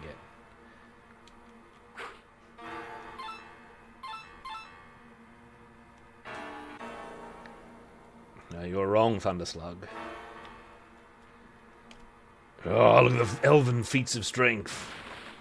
Well-justified scenarios are wonderful. So it's not just random, look, here's some skeletons, and here's some kobolds fighting together with an ogre. Who knows why? There's a power behind it. If they had a different overarching villain for the game, you'd have a different arrangement of enemies. Or if you had the same arrangement, it wouldn't work as well, because there wouldn't be a reason for the skeletons to be around. And you want the skeletons because they're such good opponents. Look at that. Oh, and the overhand blow. That's like the most powerful thing that can ever happen. Alright, ogre, come here. Bloody skeleton.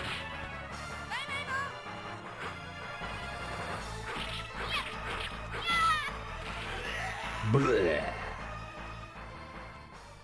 Oh, elf girl ranking is a whole other thing. My mind would melt trying to figure it out.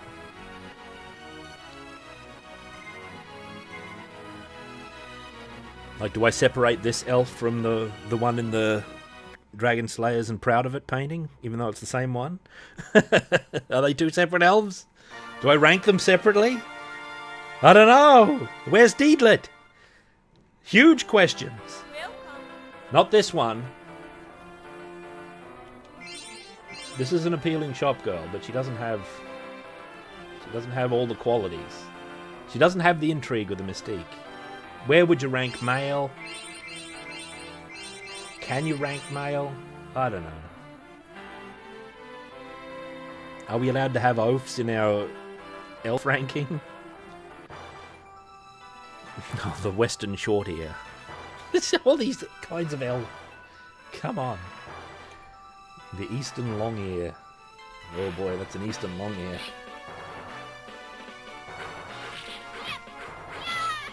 Elf watching. You go to like a hidden little canopy where they can't see you, and you watch them and you write down the types that you see.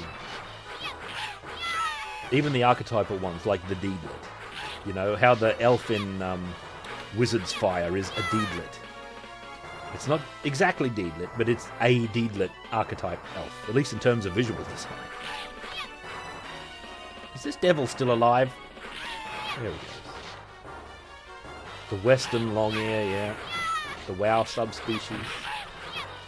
Who nonetheless have some Eastern affectations in their architecture, the Night Elves, don't they? But the High Elves of WoW don't. In the city of Quel'Thalas. Right, owlbears blown back. There's no justification for the owlbears. They're just there. Here. Wild in the wilderness, right? We come across them. They might be tamed by the kobolds. I don't know. As far as I've seen, they're not generally part of the enemies.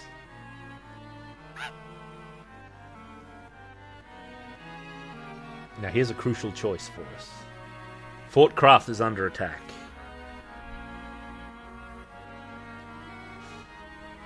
You can go to Fort Craft, but we're going to head to Darraking City.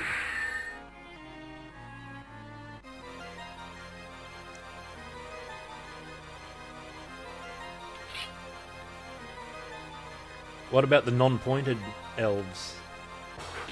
Tolkien never talks about pointed ears, right? That's a thing that a bunch of artists put on in later periods because it's like an elfin, as in E-L-F-I-N, elfin, or fairy-like visualization.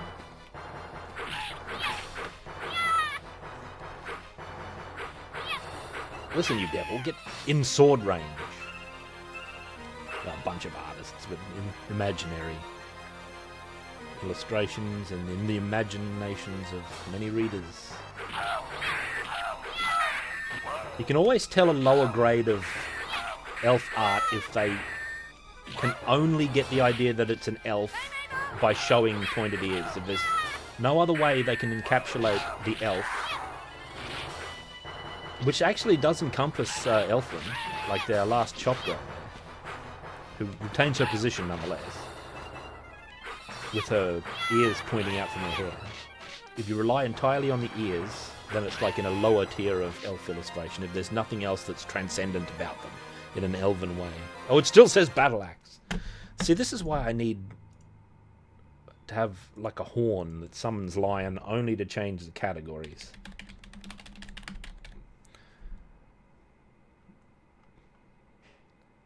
How do I do this?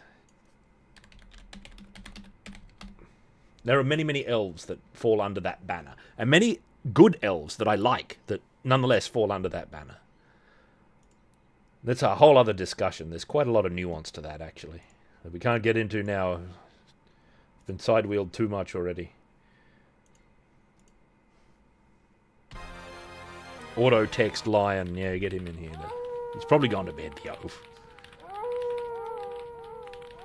Alright, look at this scene. There she is.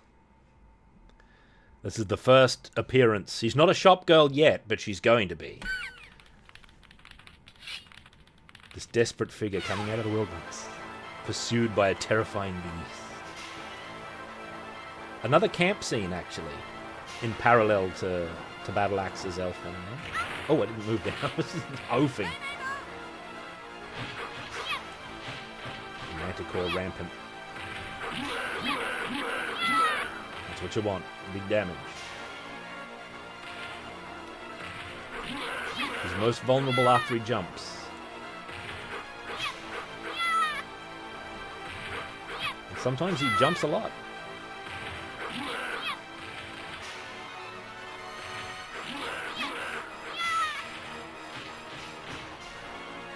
Dwarves consorting with goblins.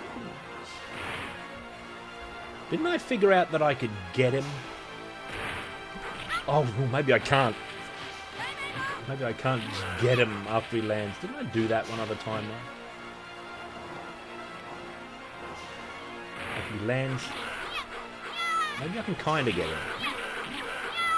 If he's going to do his claw attack, though, it's a risk. Oh, damn, I kind of...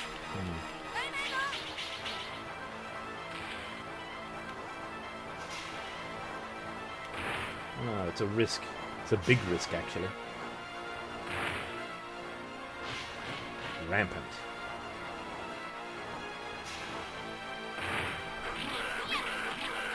You know, I can get in position. Like, if he takes off, I can go all the way over... There's a spread to those spikes.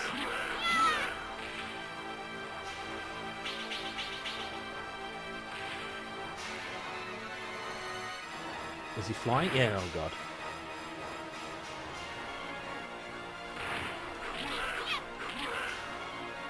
Yeah, I don't know what he's doing. Rampant. Gotcha. Yeah, we go. Does Cowardly Lion have a hairline like that? I don't think he does he? Is Cowardly Lion bald? I thought he had a full mane. Look to your own hairline, Korra. Beware the signs of courage and the lack thereof. How can I thank you? I was so afraid I thought I would be killed for sure. There she is. My father owns a trading post near Korangan. I'm sure my father and I can more than suitably reward you there. There she is.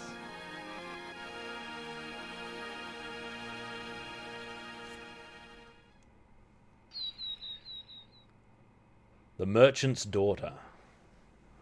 Right.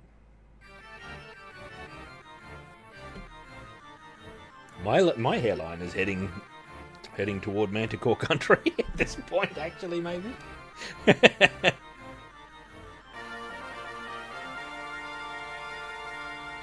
Girl. Welcome. Not this one. This is a different matter. By the way, in the categorization of shop girls, they don't have to be like a comely young lass, right? There is room for hags and witchery. And older ladies. There's nothing in the qualifying factors that demand attractiveness exactly, right? No, thank you. Yeah, Kingy comb over, that's what I mean. One of the most expressive hairstyles, the comb over. So much history, like a classic tradition. Yeah, they have charm as well.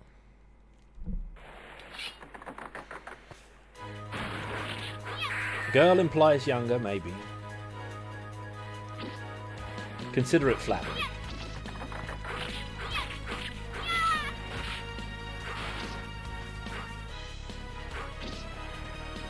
Whoops.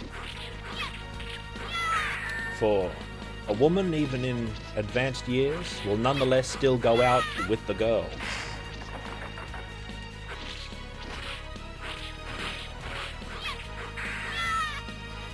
But I can definitely see witchy sorts getting in. There's a couple of witchy shop girls around, I believe, who may qualify. Well, they would definitely be home to intrigue. Yeah, gorgeous graphics. Capcom strikes again. During the 90s, Capcom was at the height of their powers, arguably.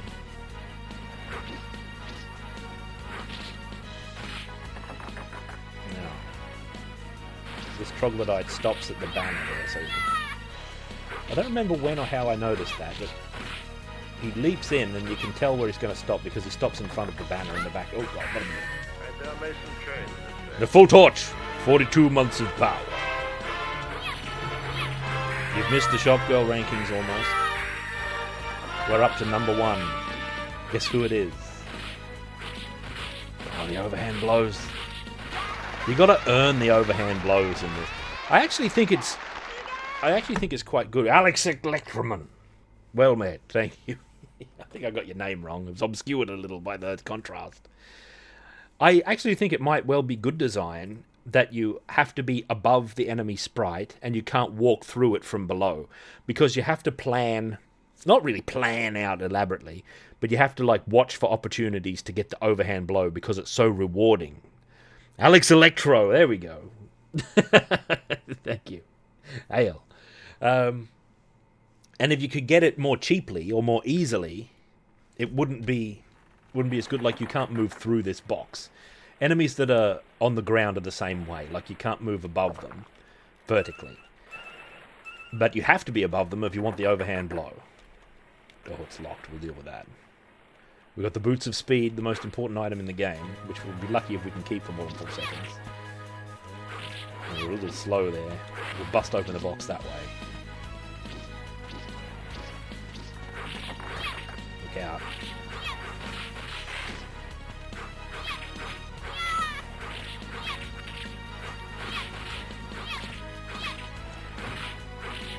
Magic missile, I need that.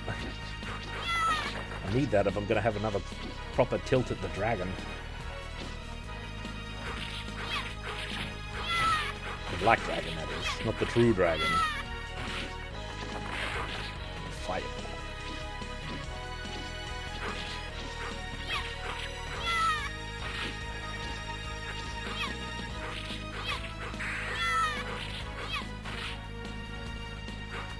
Alright.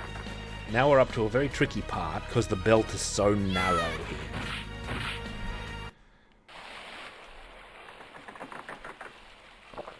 Polymorph others.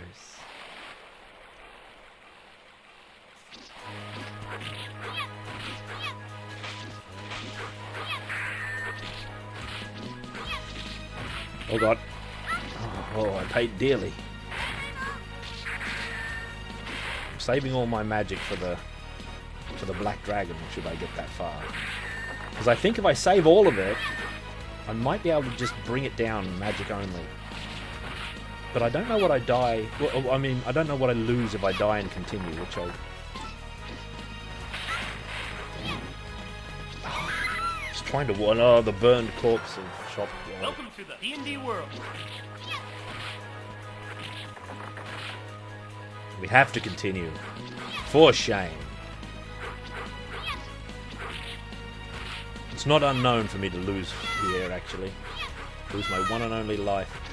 I think there's a whole discussion to be made about one life games, where you only have one life. In this game, it's a particularly robust life, albeit. There's a fireball. I don't know what the state of my magic is. Or it resets, or do I keep all the ones I picked up? Or... You can never buy magic in a shop. At least not in this game. Maybe you can in Shadows of Mystara. I don't like that game as much. However, I'm open to the possibility there may be hitherto unknown, high-quality shop girls hidden therein.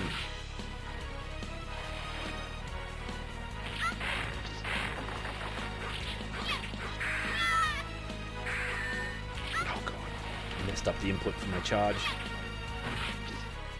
Invisibility. That might come in handy too. Now we have to fight the troll. Normally not that big a problem these days. Although sometimes yes. We did lose the shoes, didn't we? Or have we still got the boots of Spooky? Doesn't really feel like I do. Maybe I do. I'm not sure. He died, so sure. Well, we have the... that. Concentrating on that. Alright. We have to continue with it. For shame.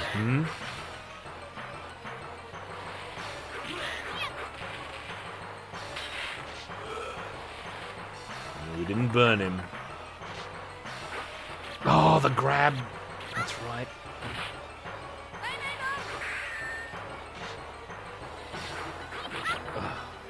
I'm making all sorts of dumb old input errors here.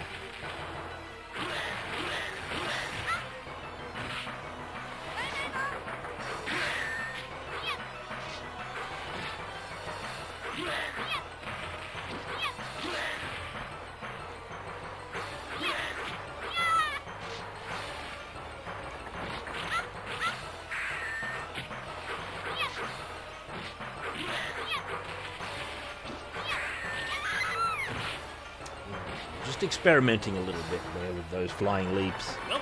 I don't think you can take that kind of liberty. I think you have to fight a defensive game after all. I usually do, because I don't normally continue. So defensiveness is the chief way.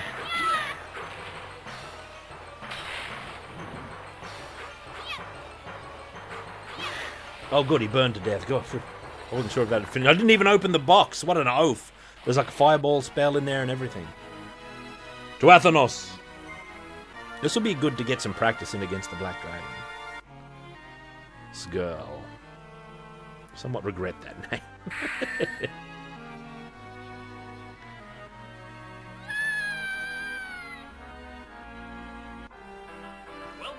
Not this guy. Don't worry about him. The Robin Williams looking fellow. Let's get hammers. We've got full hammers. Full arrows. Oil does you no favors in the swamp.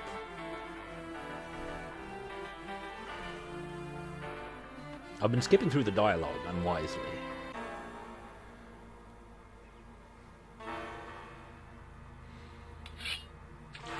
I know, whatever. I want to see if it's magical.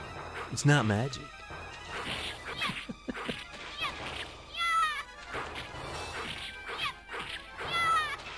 Dude! How's it go? He said it was a magic sword. He was lying. He said he never tells a lie. It's funny. There's some top level oafing. Look at these ghouls. These are the pre-dragon fight ghouls. Okay, we need our stuff together here. Counterspell that breath.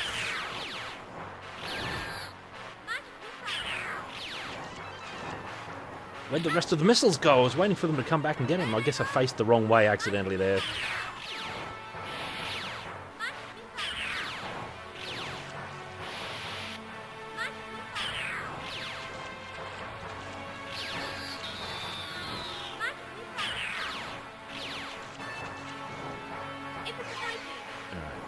Ring of magic missile here. Fireball doesn't help. lightning bolt should.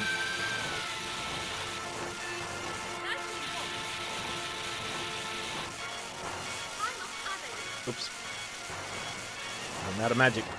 Except for invisibility, which will help.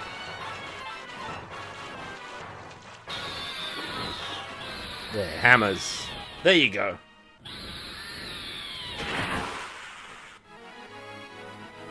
The horrible... That's the technique. You save all your magic and you dump it all on the dragon, I think.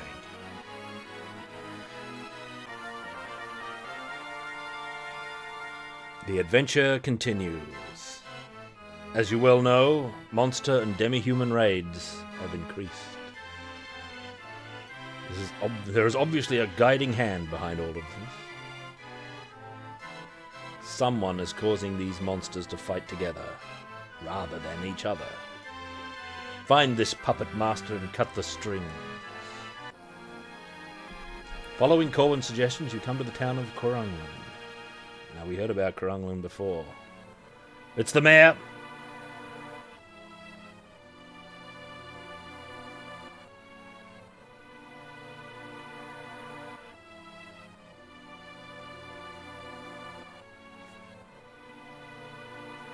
A series of limestone caverns. There she is. Oh, it's you, the bold heroes who saved me the other day. Number one shop girl, in my opinion. Alright? Number one, the merchant's daughter, whose name we never really learn. Alright, mysteriously. Here she is. Why? Why number one against such heavy hitters as Sylphie from Forgotten Worlds and Elfwin from Battle Axe? These 10 out of 10 shop girls. Well, there's something, there's quite a bit to her that I really like that makes her distinct. Now, you could argue that she's not as well, like, illustrated. She's not as striking as these other ones. But I think her design is perfect. Like, she's just this normal girl. She's got an understated... I might as well... First, merchant girl from Tower of Doom. She's got this beautiful, understated design. She's this normal girl. She's an actual shop girl, right? In the ordinary sense. She doesn't have these super striking designs of these other girls. She's just a girl. And see, the first thing I wrote there was full scenario integration, meaning that she is not just someone that you can encounter at will. She's not like in the game in a arbitrary kind of way. Not that the others are arbitrary, but she's part of the experience in the con. I keep doing the paper noise. She's integrated into the experience, and down the bottom she's a special encounter because you can't take her for granted. She's not the shop girl of the game that you can always encounter. She is dependent on your choices. Like, you have to make the choice that leads you to save her from being destroyed by the Manticore. And what that leads to is you having like a personal connection to this character, right? It's not some deep 30 hours spent with this character in an RPG thing, but it's and actually it's preferable to that. It's arguably stronger because it's just enough to put this character in your foremind as being quite special. Because if you don't take that route, you don't fight the Manticore boss, then when you come here, you don't see this girl, you see the merchant himself, and he tells you that one day his daughter went out and she never came back. This beautiful tragedy, and if you take the other route again, you save her. And I find it so affecting that I find great difficulty in taking the other route, knowing that I'm dooming this poor merchant girl, right? In terms of there's a slight disadvantage in that she has the same scene, let's see, there's like a generic shop scene that all of the merchants have in this game, and it's always the same shop, so only her sprite is unique in this scene. But it's a very good one. And actually, recently, I went into the game, I took screenshots. Let's see if I can find, what did I do with it? What did I do with this thing? Where did I put it? Here. I stitched together the whole scene in like panorama, right? I screenshotted it and stitched it together so that I could have the entire scene at my command. In the game, when you're looking at her, you like this, and then push the exit, and it pans over, and you leave the shop, as we've seen a couple of times. And I think it's such a great shop scene that it's worth. You can really admire the craft that went into it, the perspective, the detail. Bloop. There we go. Well met. An Innsmouth, that's interesting. Werewolf Korra. An Innsmouthian cult. Very good. That sounds good. Merchant girls, merchant daughters are always getting into trouble because their fathers are just rich enough to afford some sort of ransom, but not quite important enough to, cause military deployment, or even worse, the champion of the realm being sent after the kidnappers. This tenacious explosive rate. And that unique factor about this. Oh, I was talking about the artwork. How they've got the part of the counter that lifts up so the shop girl can get into position there behind the counter with all the stuff, with the shelves. I think they're even richer in the sequel, but I'm not sure. I'm not so well versed with the sequel, and they've got all these weapons and things in the corner, the dark corner by the entrance. So over here it's not lit. Over here where the business is done, there's fire and all that sort of thing. There's comfortable fire. But that sort of unique feature where you get this personal connection with this shop girl is what sort of made me decide to put her up the top, because there's not very much of that I can think of. There might be something like it somewhere else, but this, where you make the decision and rescue her, and then she's there later and she rewards you, which we'll do in a second, that is something that's distinct from the other ranks, and that made me put her on top. But you could certainly argue the point, you could put these in any order and it would be completely reasonable. Like I said, these are basically stars out in the cosmos somewhere that are collapsing into each other. That's how close the ranking is here. They're occupying the same time and space, basically, except for a really thin margin between them that you could basically determine the ranking with the dice roll as to what they are. But nonetheless, this is our number one shop girl. Merchant's daughter from Tower of Doom, for the stated reasons. I really do like how plain she is. She's not even... I wouldn't even think she was the town beauty. You know what I mean? She's just an ordinary girl whose fate is in your hands, right? And the fact that she lives, if you fight the Manticore, you encounter her before, she's foreshadowed. She's even foreshadowed, which isn't true of the others. Alfwyn just comes upon you in the woods, and the mysterious shop girl from Forgotten Worlds rises her shop from out of the even though I'd say the most artistically satisfying in that sense is Forgotten Worlds girl, what's her name, Sylphie. With the way she's integrated into the setting is actually arguably, even though you don't develop that personal connection, it's arguably a match for the Merchant's daughter, how she comes up out of the underground. When all these worlds are repressed and destroyed, there's an underground nonetheless, which expresses itself almost like an expression of the world itself. She comes out of the crust of the earth in this shop, okay, with the mystical... Shop Girl here doesn't have mystical connotations at all, which the other two in the top three do have. But she has that factor of being a special encounter that you have to somewhat go out of your way to even have, and it's integrated into the scenario in a very satisfying and sort of a compelling way, such that myself at least find it difficult to refuse the rescuing of the shop girl at any point. I find it difficult to say no. frankly. I always want to rescue her because I don't like the thought of leaving her fate in the hands of the gods. Or she's certainly, actually not even the hands of the gods, she certainly is lost if you don't go that way. Because her father is here instead, and he laments his lost daughter.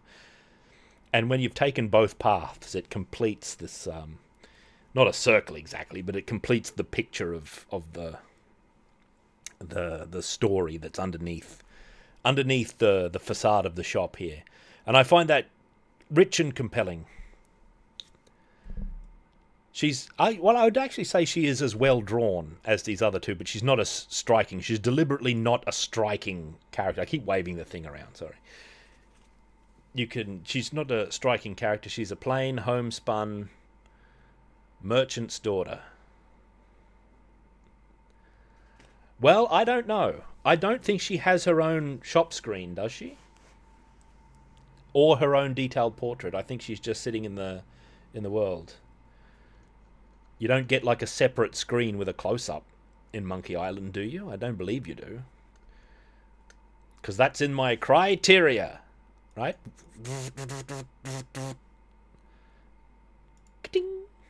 The criteria. There they are. Separate shop screen. It's thing number 1. A detailed portrait and some level of intrigue. And I tell you, here's the ranks, by the way. Here's our 3 girls. From first to third, from left to right. They definitely have intrigue.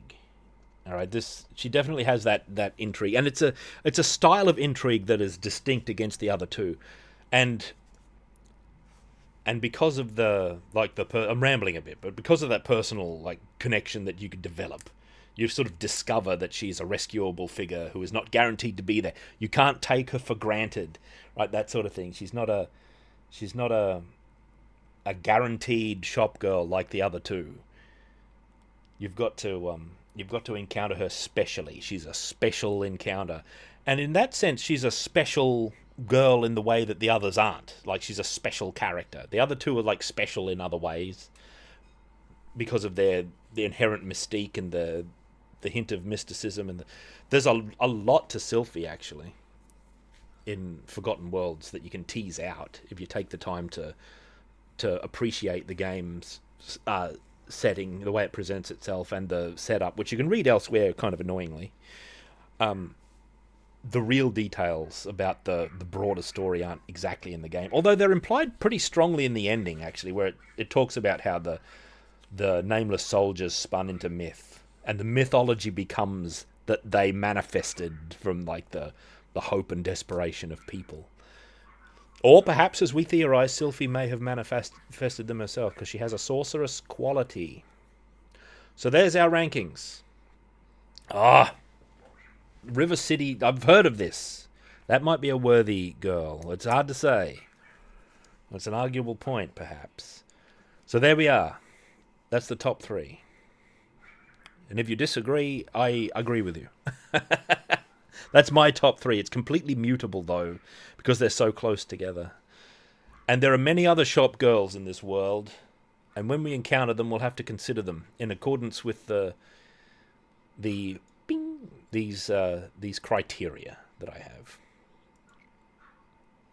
There we are. That's the ranking. What do you think? Do you have different thoughts about this? Would some of you have maybe put Elfwin at number 1? I tell you, I was tempted. I got up this morning and I was like, geez, what if really the pure level of character density that Elfwin has. Conquest of the Crystal Palace is something that interesting. What system is it on? Look, I'll write it down so I don't forget about it. I'll get around to it maybe.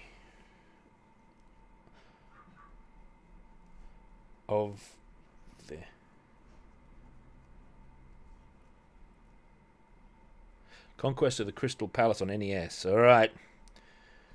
That'll come around. That'll come around one of these days. So that's my feeling on this top 3. And I think they also, in their own ways, demonstrate that you can't make a judgment She doesn't qualify, Lion. Bing. Where's her separate shop screen? Lion's talking about the merchant from Octopath Traveler. We have a... Well, it's not a disagreement, but we have a grievance. I have a grievance with Lion about this. It's a personal grievance. I shouldn't talk about it. Suffice to say, I grumble about it to this day. These demonstrate, like, in the justifications I've given and the approach I've taken, hopefully shows that it's not something where you can just look at a picture and judge. Like, we can't just take a picture of D&D Shop Girl and judge based purely on the appearance. And a lot comes from appearance because, like, the way they're drawn and characterized visually really matters. But you have to... The way she's integrated into the game and the way the others are also integrated into their games, even though this is like a unique one. There's Flipsider with 10 devils. That's a nice whistle. That's a nice whistle. I want to have it. Hello. Lipsider, 99. You missed the rankings of the shop girls. Not to labour the point once more, or too much more. This is our top 3 shop girls. Alright, this is them.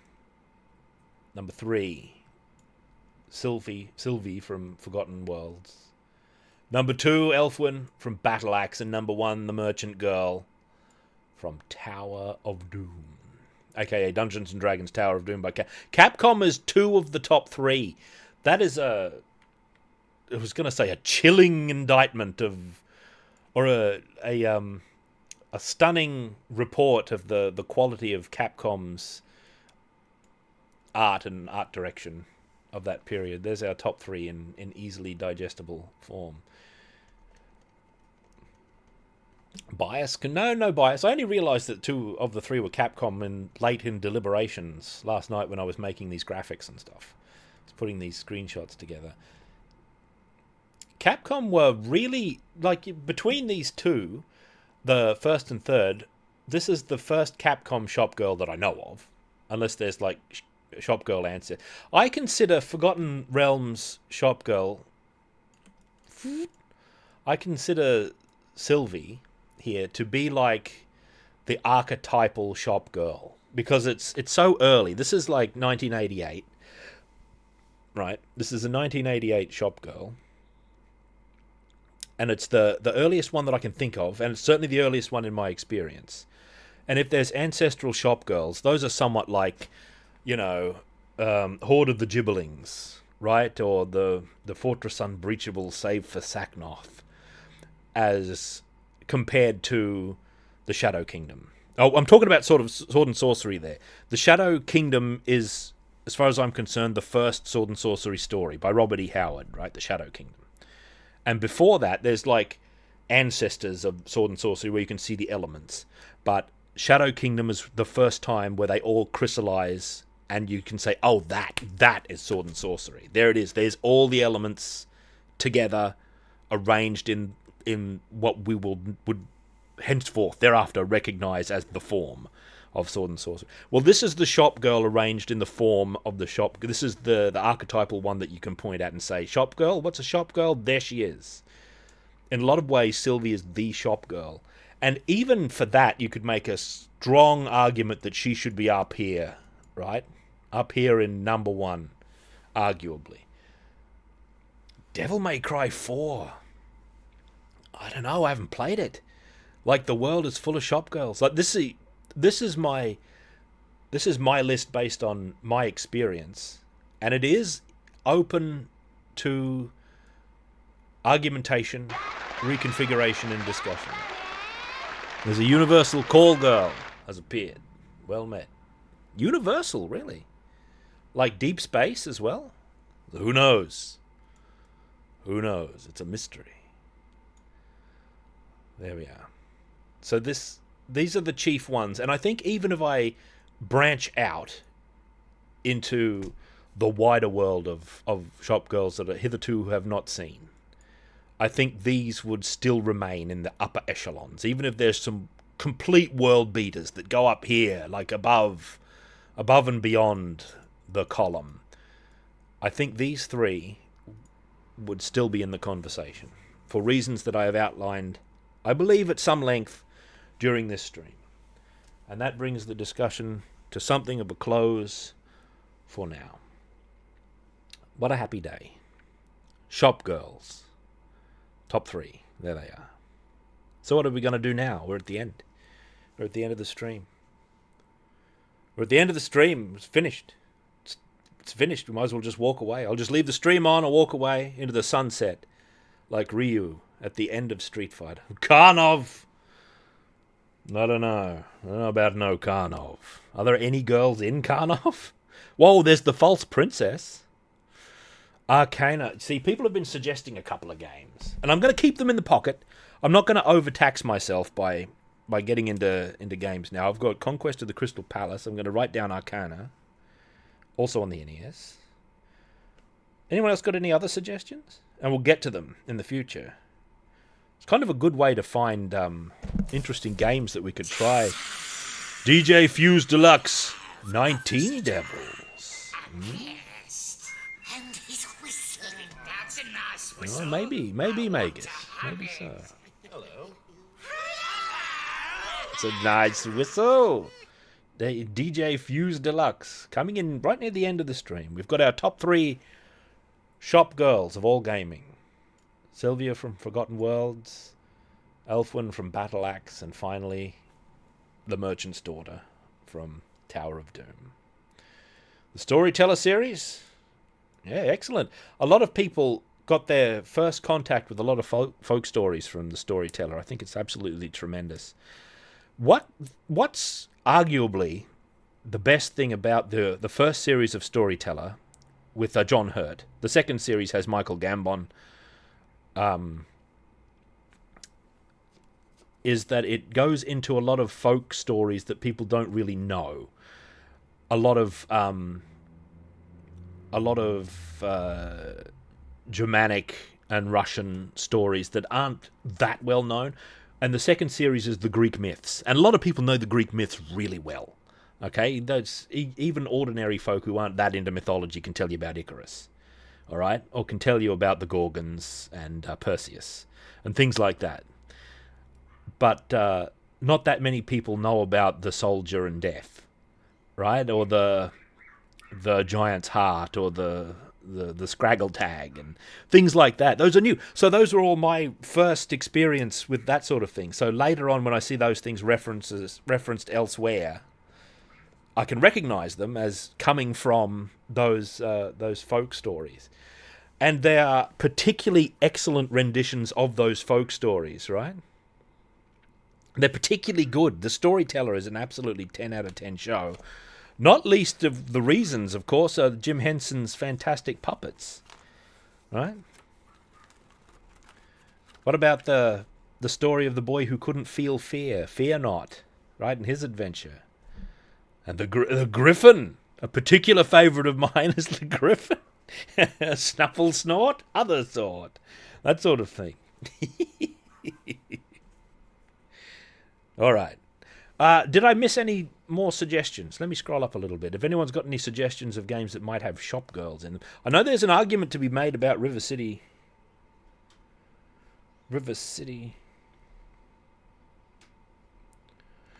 Well, so I'll put River City Ransom down.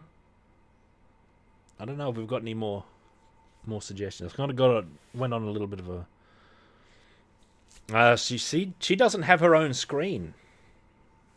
Or a distinct separate portrait or anything. Your Ocarina of Time Bombchu girl. She does have a kind of an intrigue about her, I'll grant you that. She might be hard to get to. How late in the game is she?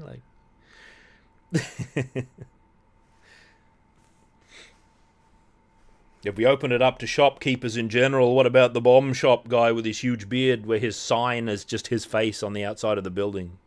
Well, it's not just his face, but it's his bomb shop. Now remember the criteria, right? They've got to have a separate shop screen, a detailed portrait. Doesn't have to be pixel art, I guess, strictly speaking, right? Doesn't have to be pixel art.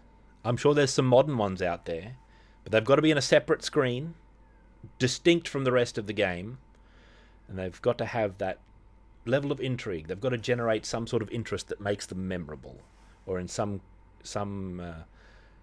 way engaging. There we go. I don't know if the Dark Alliance Tavern Keep is actually distinct enough. We'll have to think about it. Like, I don't know that she's a shop girl.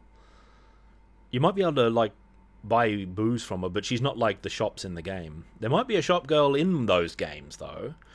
Like, don't the shopkeepers in those games have their own little portrait, and they've got, like, they've got, like, a shop interface, and they've got a portrait there, and it's sort of set up like it represents their shop front a little bit. It's been a while since I looked at those. It might be worth looking into. Like, these are ultimate, right? These, because it represents them in a shop, or in this case, in Elfwin's case, she's come into your camp mysteriously with wares, right? There's a camp scene, and I'm counting that because it's the shop scene as well. It's the camp scene and it's the shop scene where you do your shopping. She's got so much personality, that Elfwin. There's a case to be made that she should be number one, right? Because of even if just because of how well illustrated she is, how well illustrated and characterized. The other two don't have the depth of characterization that Elfwin has. If you could merge all three of these into one, you'd have the ultimate shop girl experience. And in fact, you would probably have the ultimate shopkeeper experience, full stop. Nonetheless, I'm going to write down Dark Alliance. We'll have to explore it, right? And the criteria might be refined a little bit, you know what I mean? They might be refined. I don't know. Dark Alliance, good suggestion there. Good suggestion and intriguing suggestion. So, they're not, I was going to say they're almost in order of age, but there's like a 30-year gap between these two. And there's like a 30-year gap between these two. Choose the axe. Two are old and one is new. Bed soap! A new subscription. Well met and welcome to your first month of power. Thank you. The axe is yours, eh? Thank you very much. Bloodstained. Did I play that? Let me write it down. Oh, Xenon 2 I've got to write down. Is that an arcade game? Conquest of the Crystal Palace of 1990, okay. Oh, by the way, we haven't yet completed our business here. I've sort of gone off book a little bit. If I unpause this, this is also another feature. You talk to her. She said she'd reward you, but you have to remind her. you have to. She tells you how grateful she is, but you have to keep talking. Please accept this ring of protection as a token of my gratitude. You got to remind her a little bit. So arguably that's even more character, where you can't argue that there's an implication that she's trying to get out of it. It's you that has to remember, right? It's you that has to remember that she said that, which arguably reinforces this relationship between character and player. Between this character and you, not this character and the character you're playing, because it's you who has to make the choice to rescue this character. Like it's a player bonding as much as it is between the two characters, right? It's you as well are drawn into this, in a sense. So you're part of this too. There's a little sense of that. And that's interesting. Let's buy our Healy brew. And then we can click exit, and then we can get the full panorama. I'm the best cook in town, so please come back soon. See, look, this ordinary girl character, she's not magical, she's not she's not an elf. There isn't that mystic or mythical quality to her. She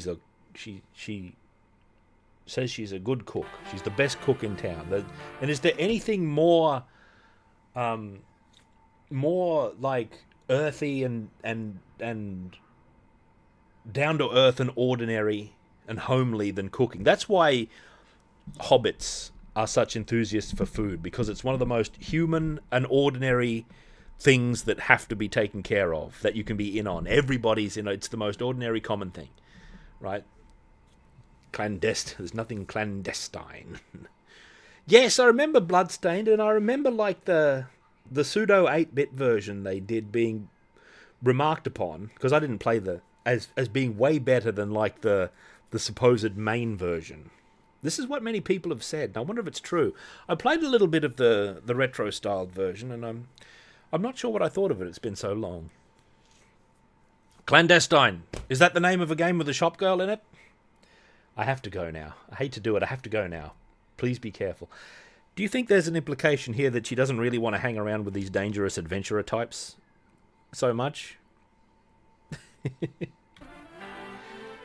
And then you get the full panorama of the shop, and then you're off on the rest of your adventure. Let's play it out. Here we are in the limestone caverns, which might be the easiest route, I'm not sure. Someone told me once and I just forgot because of an oath. The Sturges. I wonder if I can reliably do that.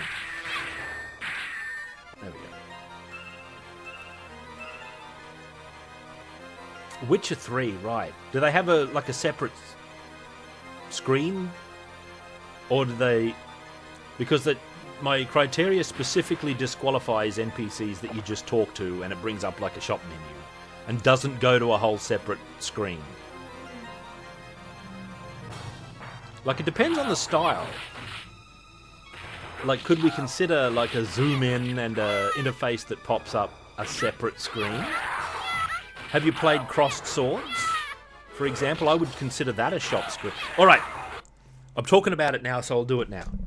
Talking about Crossed Swords. This isn't a shop girl, but it's a shop scene that I would consider a separate scene, even though it's not strictly a separate scene. Watch. Or is it a separate scene? Cross Blades? That's Blade Master. I'm looking for Cross... Is it Cross? Crossed Swords. Maybe it is a separate scene and I'm misremembering. Let's just have a look at it. There's no shop girl. This is a shop crusty old man. He's a good one, though. You'll like him. Shop crusty old man cool down. Okay. So this game plays like Punch-Out. Here's the instructions. So you've got high guard and low guard, and you have to watch what the enemy are doing and sort of react and choose your opportunities. In other words, it plays just like Stellar Blade. And I like Stellar Blade because it plays like Punch-Out, and I like Punch-Out, right? A lot of people critique Stellar Blade because it's not like Ninja Gaiden, and I consider like Ninja Gaiden a different kind of action game to Stellar Blade. I don't see them as being that comparable, but the boss fights especially are so much like Punch-Out that it's almost like a whole new Punch-Out game to me. And I like them a lot, right? That's a whole other discussion. UFO 50. UFO refund, more like. Huh. I don't remember if I've got UFO 50. Retroco, well met. So here we are. Disaster in the poor village of Dio.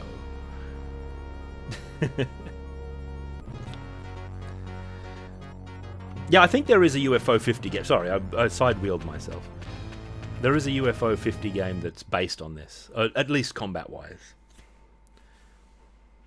There's one of the Rat Masters. Here we are. Valbrace. Any shop girls in UFO 50? Yeah, this was a Neo Geo game. There's two of them. There's also a sequel, which was only on the Neo Geo CD, but you can get like a ROM hack version of it that'll run on an ordinary emulator. but it uses the music of this game.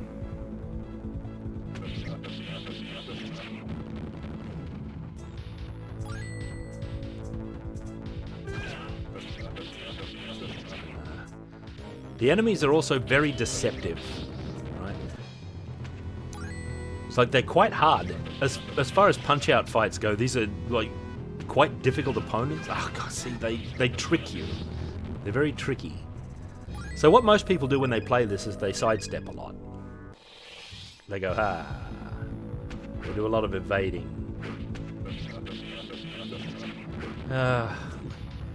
How are we going to finish Wizardry? We're in a big problem in Wizardry at the moment. I think we get the shop after this scene. Oh. It's very cut and thrust, this game. Here he is. Oh, that's not him. That's not the shopman. He was giving me special attack advice. Different. Thought it was him. I saw movement on the screen. Games Workshop has been in a state of Armageddon for a while, as far as I know. No change there. I can grind a good spot, like off stream, so you don't have to put up with me grinding. But you lose... The problem with me grinding independently is you probably lose a lot of the character from like this rescue team I've got going on. Look at this great boss. I used to call it the Carrion Crawler. It is not, but I'd always call it that. Where's our shop man? There's Village Elder. What do you want, old man? Thank you for saving our lives. In appreciation, I must tell you to use the shield to guard yourself first and then slash the punch-out pattern. Right? Where is this crazy shopmaster? I thought he was in the first scene. The Shaken Castle in Call a merchant. Here we go. You call a merchant. He runs on. And there's his shop. His shop on a big signboard comes up. This is a great shop scene, right? This would be in maybe the upper echelons if we opened it up to general shopmen. The reason I went for shop girls, as I explained at the start of the stream, was I think shop girls have an intrinsic appeal of their own. I think that's evident. But also, there'd be too many if it was just general shops, and Barbarian 2 would always be at the top of the leaderboard. There'd be no discussion. With the top 3 shop girls, they're all so close together. There's some discussion, right? There's a little friction.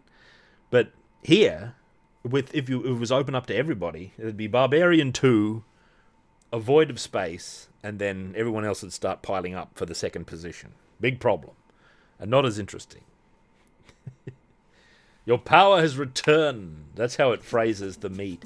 He's just got the wares hanging on pegs here, you can see. They're like... I used to think that the swords had like a nail through the blade. It's not. They're hanging on hooks. It's just a billboard out in the wilderness. What'll we buy? How much money? We got 900. We can buy the Thunder Sword. We can't get the Shield Axe, but we can buy the Thunder Sword. He also smiles and laughs when you buy something from him. Shop character tradition. Now we got the Thunder Sword, right? Which is all very well and good. You also have magic. Right, oh, sorry. The Thunder Sword there. You can use that magic. Take this magic. This is one of the deadlier... So you get into the habit. This is one of the tricky characters, right, that you fight. If you're playing in an orthodox way of blocking, you sort of train your eyes to block high if you see their blade go above their head. Well, in his high attack and low attack, they both go above his head. Watch if he does like a low attack. See how when he reaches his arm back, the blade goes above his head? And my response is always, that's a high attack! And I block high and I get absolutely melted. So the true strategy is to, like, do the magic on it. Or sidestep. I think that's what, like, players of this normally do, is they sidestep a lot. Here's another encounter with these oafs on the road. What a collection.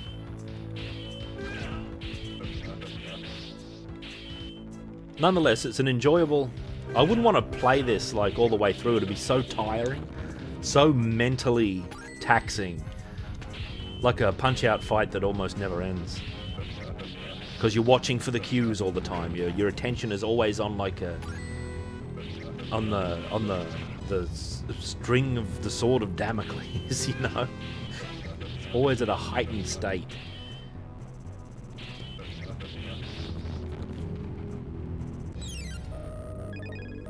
Shop screens, eh? Dead Estate. Hang on, I didn't write that down. You said it before. Dead Estate. I'll check it out.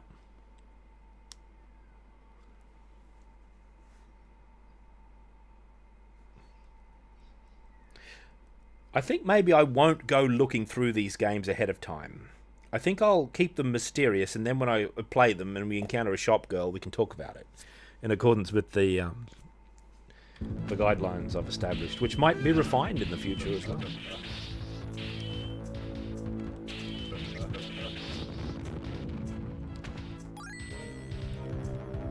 Yeah. There's also a Goat Master. Here's another of these dark mercenaries. Oh god. Let me continue, because there's a princess in here somewhere. I'll use thunder on him. I've got 3 thunders left. I think thunder might not even be the best. I think you have another move. Ah, look at this. This guy getting us inside because they're under siege. Here's the court of the king here. There's a princess. Representatives of the majocracy and the clergy all here, like...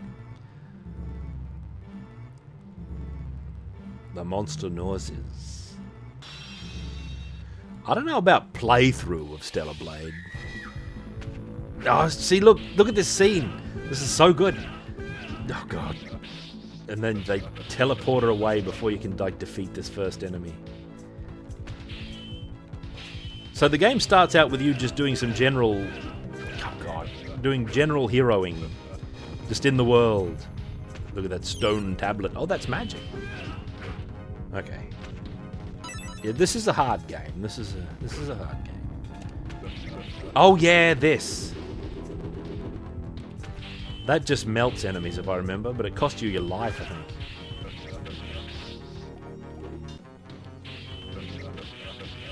See that strength bar? You want it to be at maximum before you strike. Ha! Yeah, you see that? Ha! I'm losing light. You're not losing that much. Oh, look at the Goat Master. Oh, he's tough. Tell me your name, Goat Master.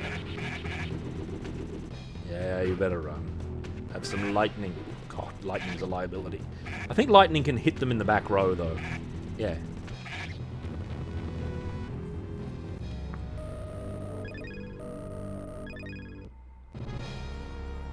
Look at this great map screen.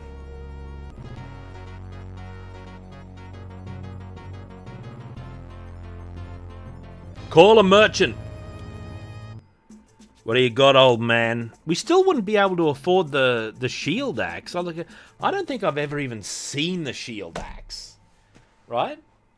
I've no idea what it's like or if it's good. Does it give you a shield? I don't know. It's a mystery. You gotta save up for it. Give me some meat, old man. Look at the Mist Sword. Mist Sword Deluxe. For a lot of money. Not as much money as Shield Axe. And he keeps these treasures just pegged on this board. Anyway, even though that's like integrated into the game environment, I'd consider that a separate screen. Right? This was the main point. That's the point I was making when I started this game. Duh.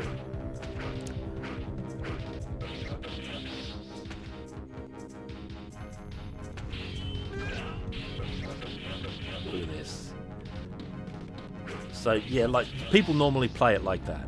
Or you see them about to attack, you sidestep, and then you get in. it's effective. It's a lot more effective. It's easier on the brain because you don't have like as much. You don't have the high-low gamble. But it's not as satisfying as like a good block that goes katang, and there's something about that. That's why it's a popular mechanic in games today, especially like the parry. It's not just what it does, it's also because there's something that feels good about katang. You know? Feels good! Can we reach the Dark Lord back there with our mail? We've got no magic left. Some of the scenery in this game's beautiful. Look at this, the big spiral tower on the cliffs there in the distance. We're on this precarious ledge going around the mountainside here.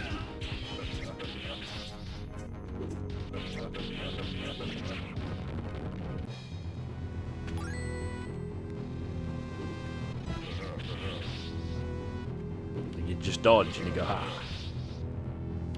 Oh, alright. Enough of this. Oh, and then you get this sad end screen here. And then the Rat Masters come to devour the bodies. That's our two heroes. This is a two-player simultaneous game as well.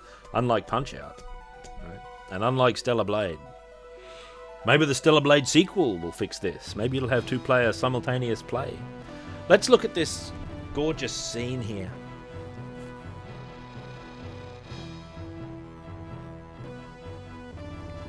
Good intro. Oh, the skeletons.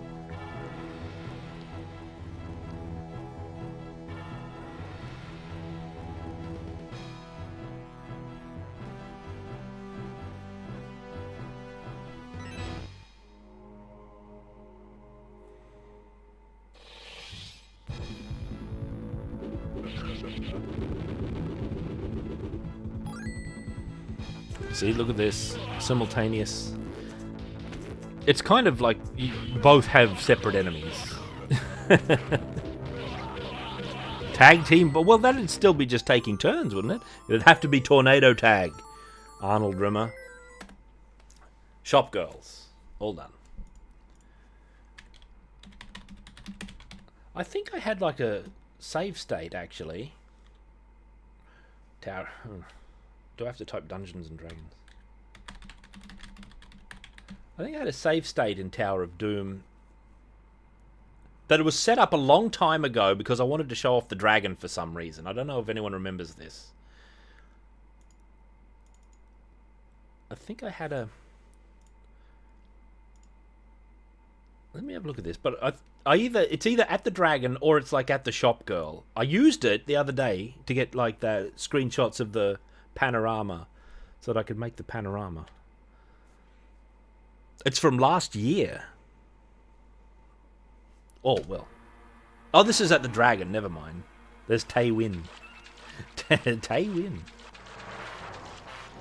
Lightning bolt. Oh, I only have one lightning bolt on this playthrough, whatever else was going on.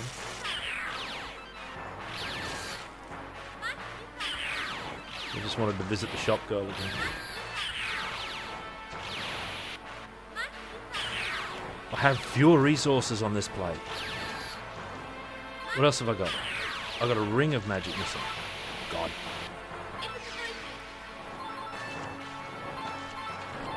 Dagger. Ring of magic missile. Now what am I going to do? Oh, God. Maybe never mind. I had a thought. Welcome to the D&D world. Do you actually have to remind Shop Girl of your... Or does she give the ring to you if you don't prompt her? This is the final curiosity of the stream. It's like it's a tough fight. Like maybe that works pretty good. Oh, if you can get into position. Hammers are also pretty good. I've only got 4 here from last year. I used this save state to get my... No, this is lost cause country as far as that's concerned. I think you get your magic back when you continue. So you can just get through. Oh, that's polymorph. Yeah, you don't have the advantage of magic, but you do have the advantage of being the fighter when you're the fighter. And you have the advantage of being the dwarf when you're the dwarf, who are both robust warrior characters. The cleric has no advantage and is banished. Actually, the cleric's a great character. The adventure continues. So, another point I'd like to make, while I'm thinking of it, is that the reward for rescuing the shop girl isn't immediate. There's a delay. There's a delay between rescuing her and encountering her again. And getting the reward for doing so that makes it more satisfying. Alright, so what if, like, you poke her in the chest and you get nothing? Like, you can't do it again. I can't thank you enough.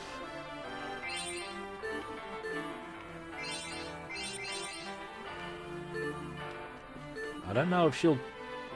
Well... No, you do have to prompt her. She keeps the ring if you don't remind her of her debt. That's kind of funny. Alright, everybody, I think that draws these affairs to a close. I hope you've had a good time. One more time for the record. Here's our top 3 shop girls. Number 3, Sylvie, over on the right from... let me close that. From Forgotten Worlds. Number 2, in the center, Elfwin, from Battle Axe. Extremely well illustrated and memorable character. And number 1, from Dungeons and Dragons, Tower of Doom, Merchant's Daughter. Not to my knowledge is she ever given a name, which even enforces even harder that she's I shall, old conch, that she's just an ordinary girl and not someone of note. She's not some grand figure. She's not even of any importance except to her father and to you, as far as you know. Right, she's an ordinary girl. Anonymous in a crowd. Arnold Rimmer, triggering a follow alert. Well met to you. I shall see you all again, before long, for another cracking round. I don't know exactly when that's going to be, but we are going to be returning to normal relatively soon. I have to travel at the end of the month, and then after that we should be able to return to normality if my judgment is correct. All right, so watch out for that. So we've got like another week or thereabouts of mystery, but afterwards we should be able to return to normality. Thank you for being here. I hope you had a fine time. Now I'm off to recover, and if you feel weary, then you should recover also. Take care of yourselves, and as is often said in these lands, take well, do good, and axe bomber.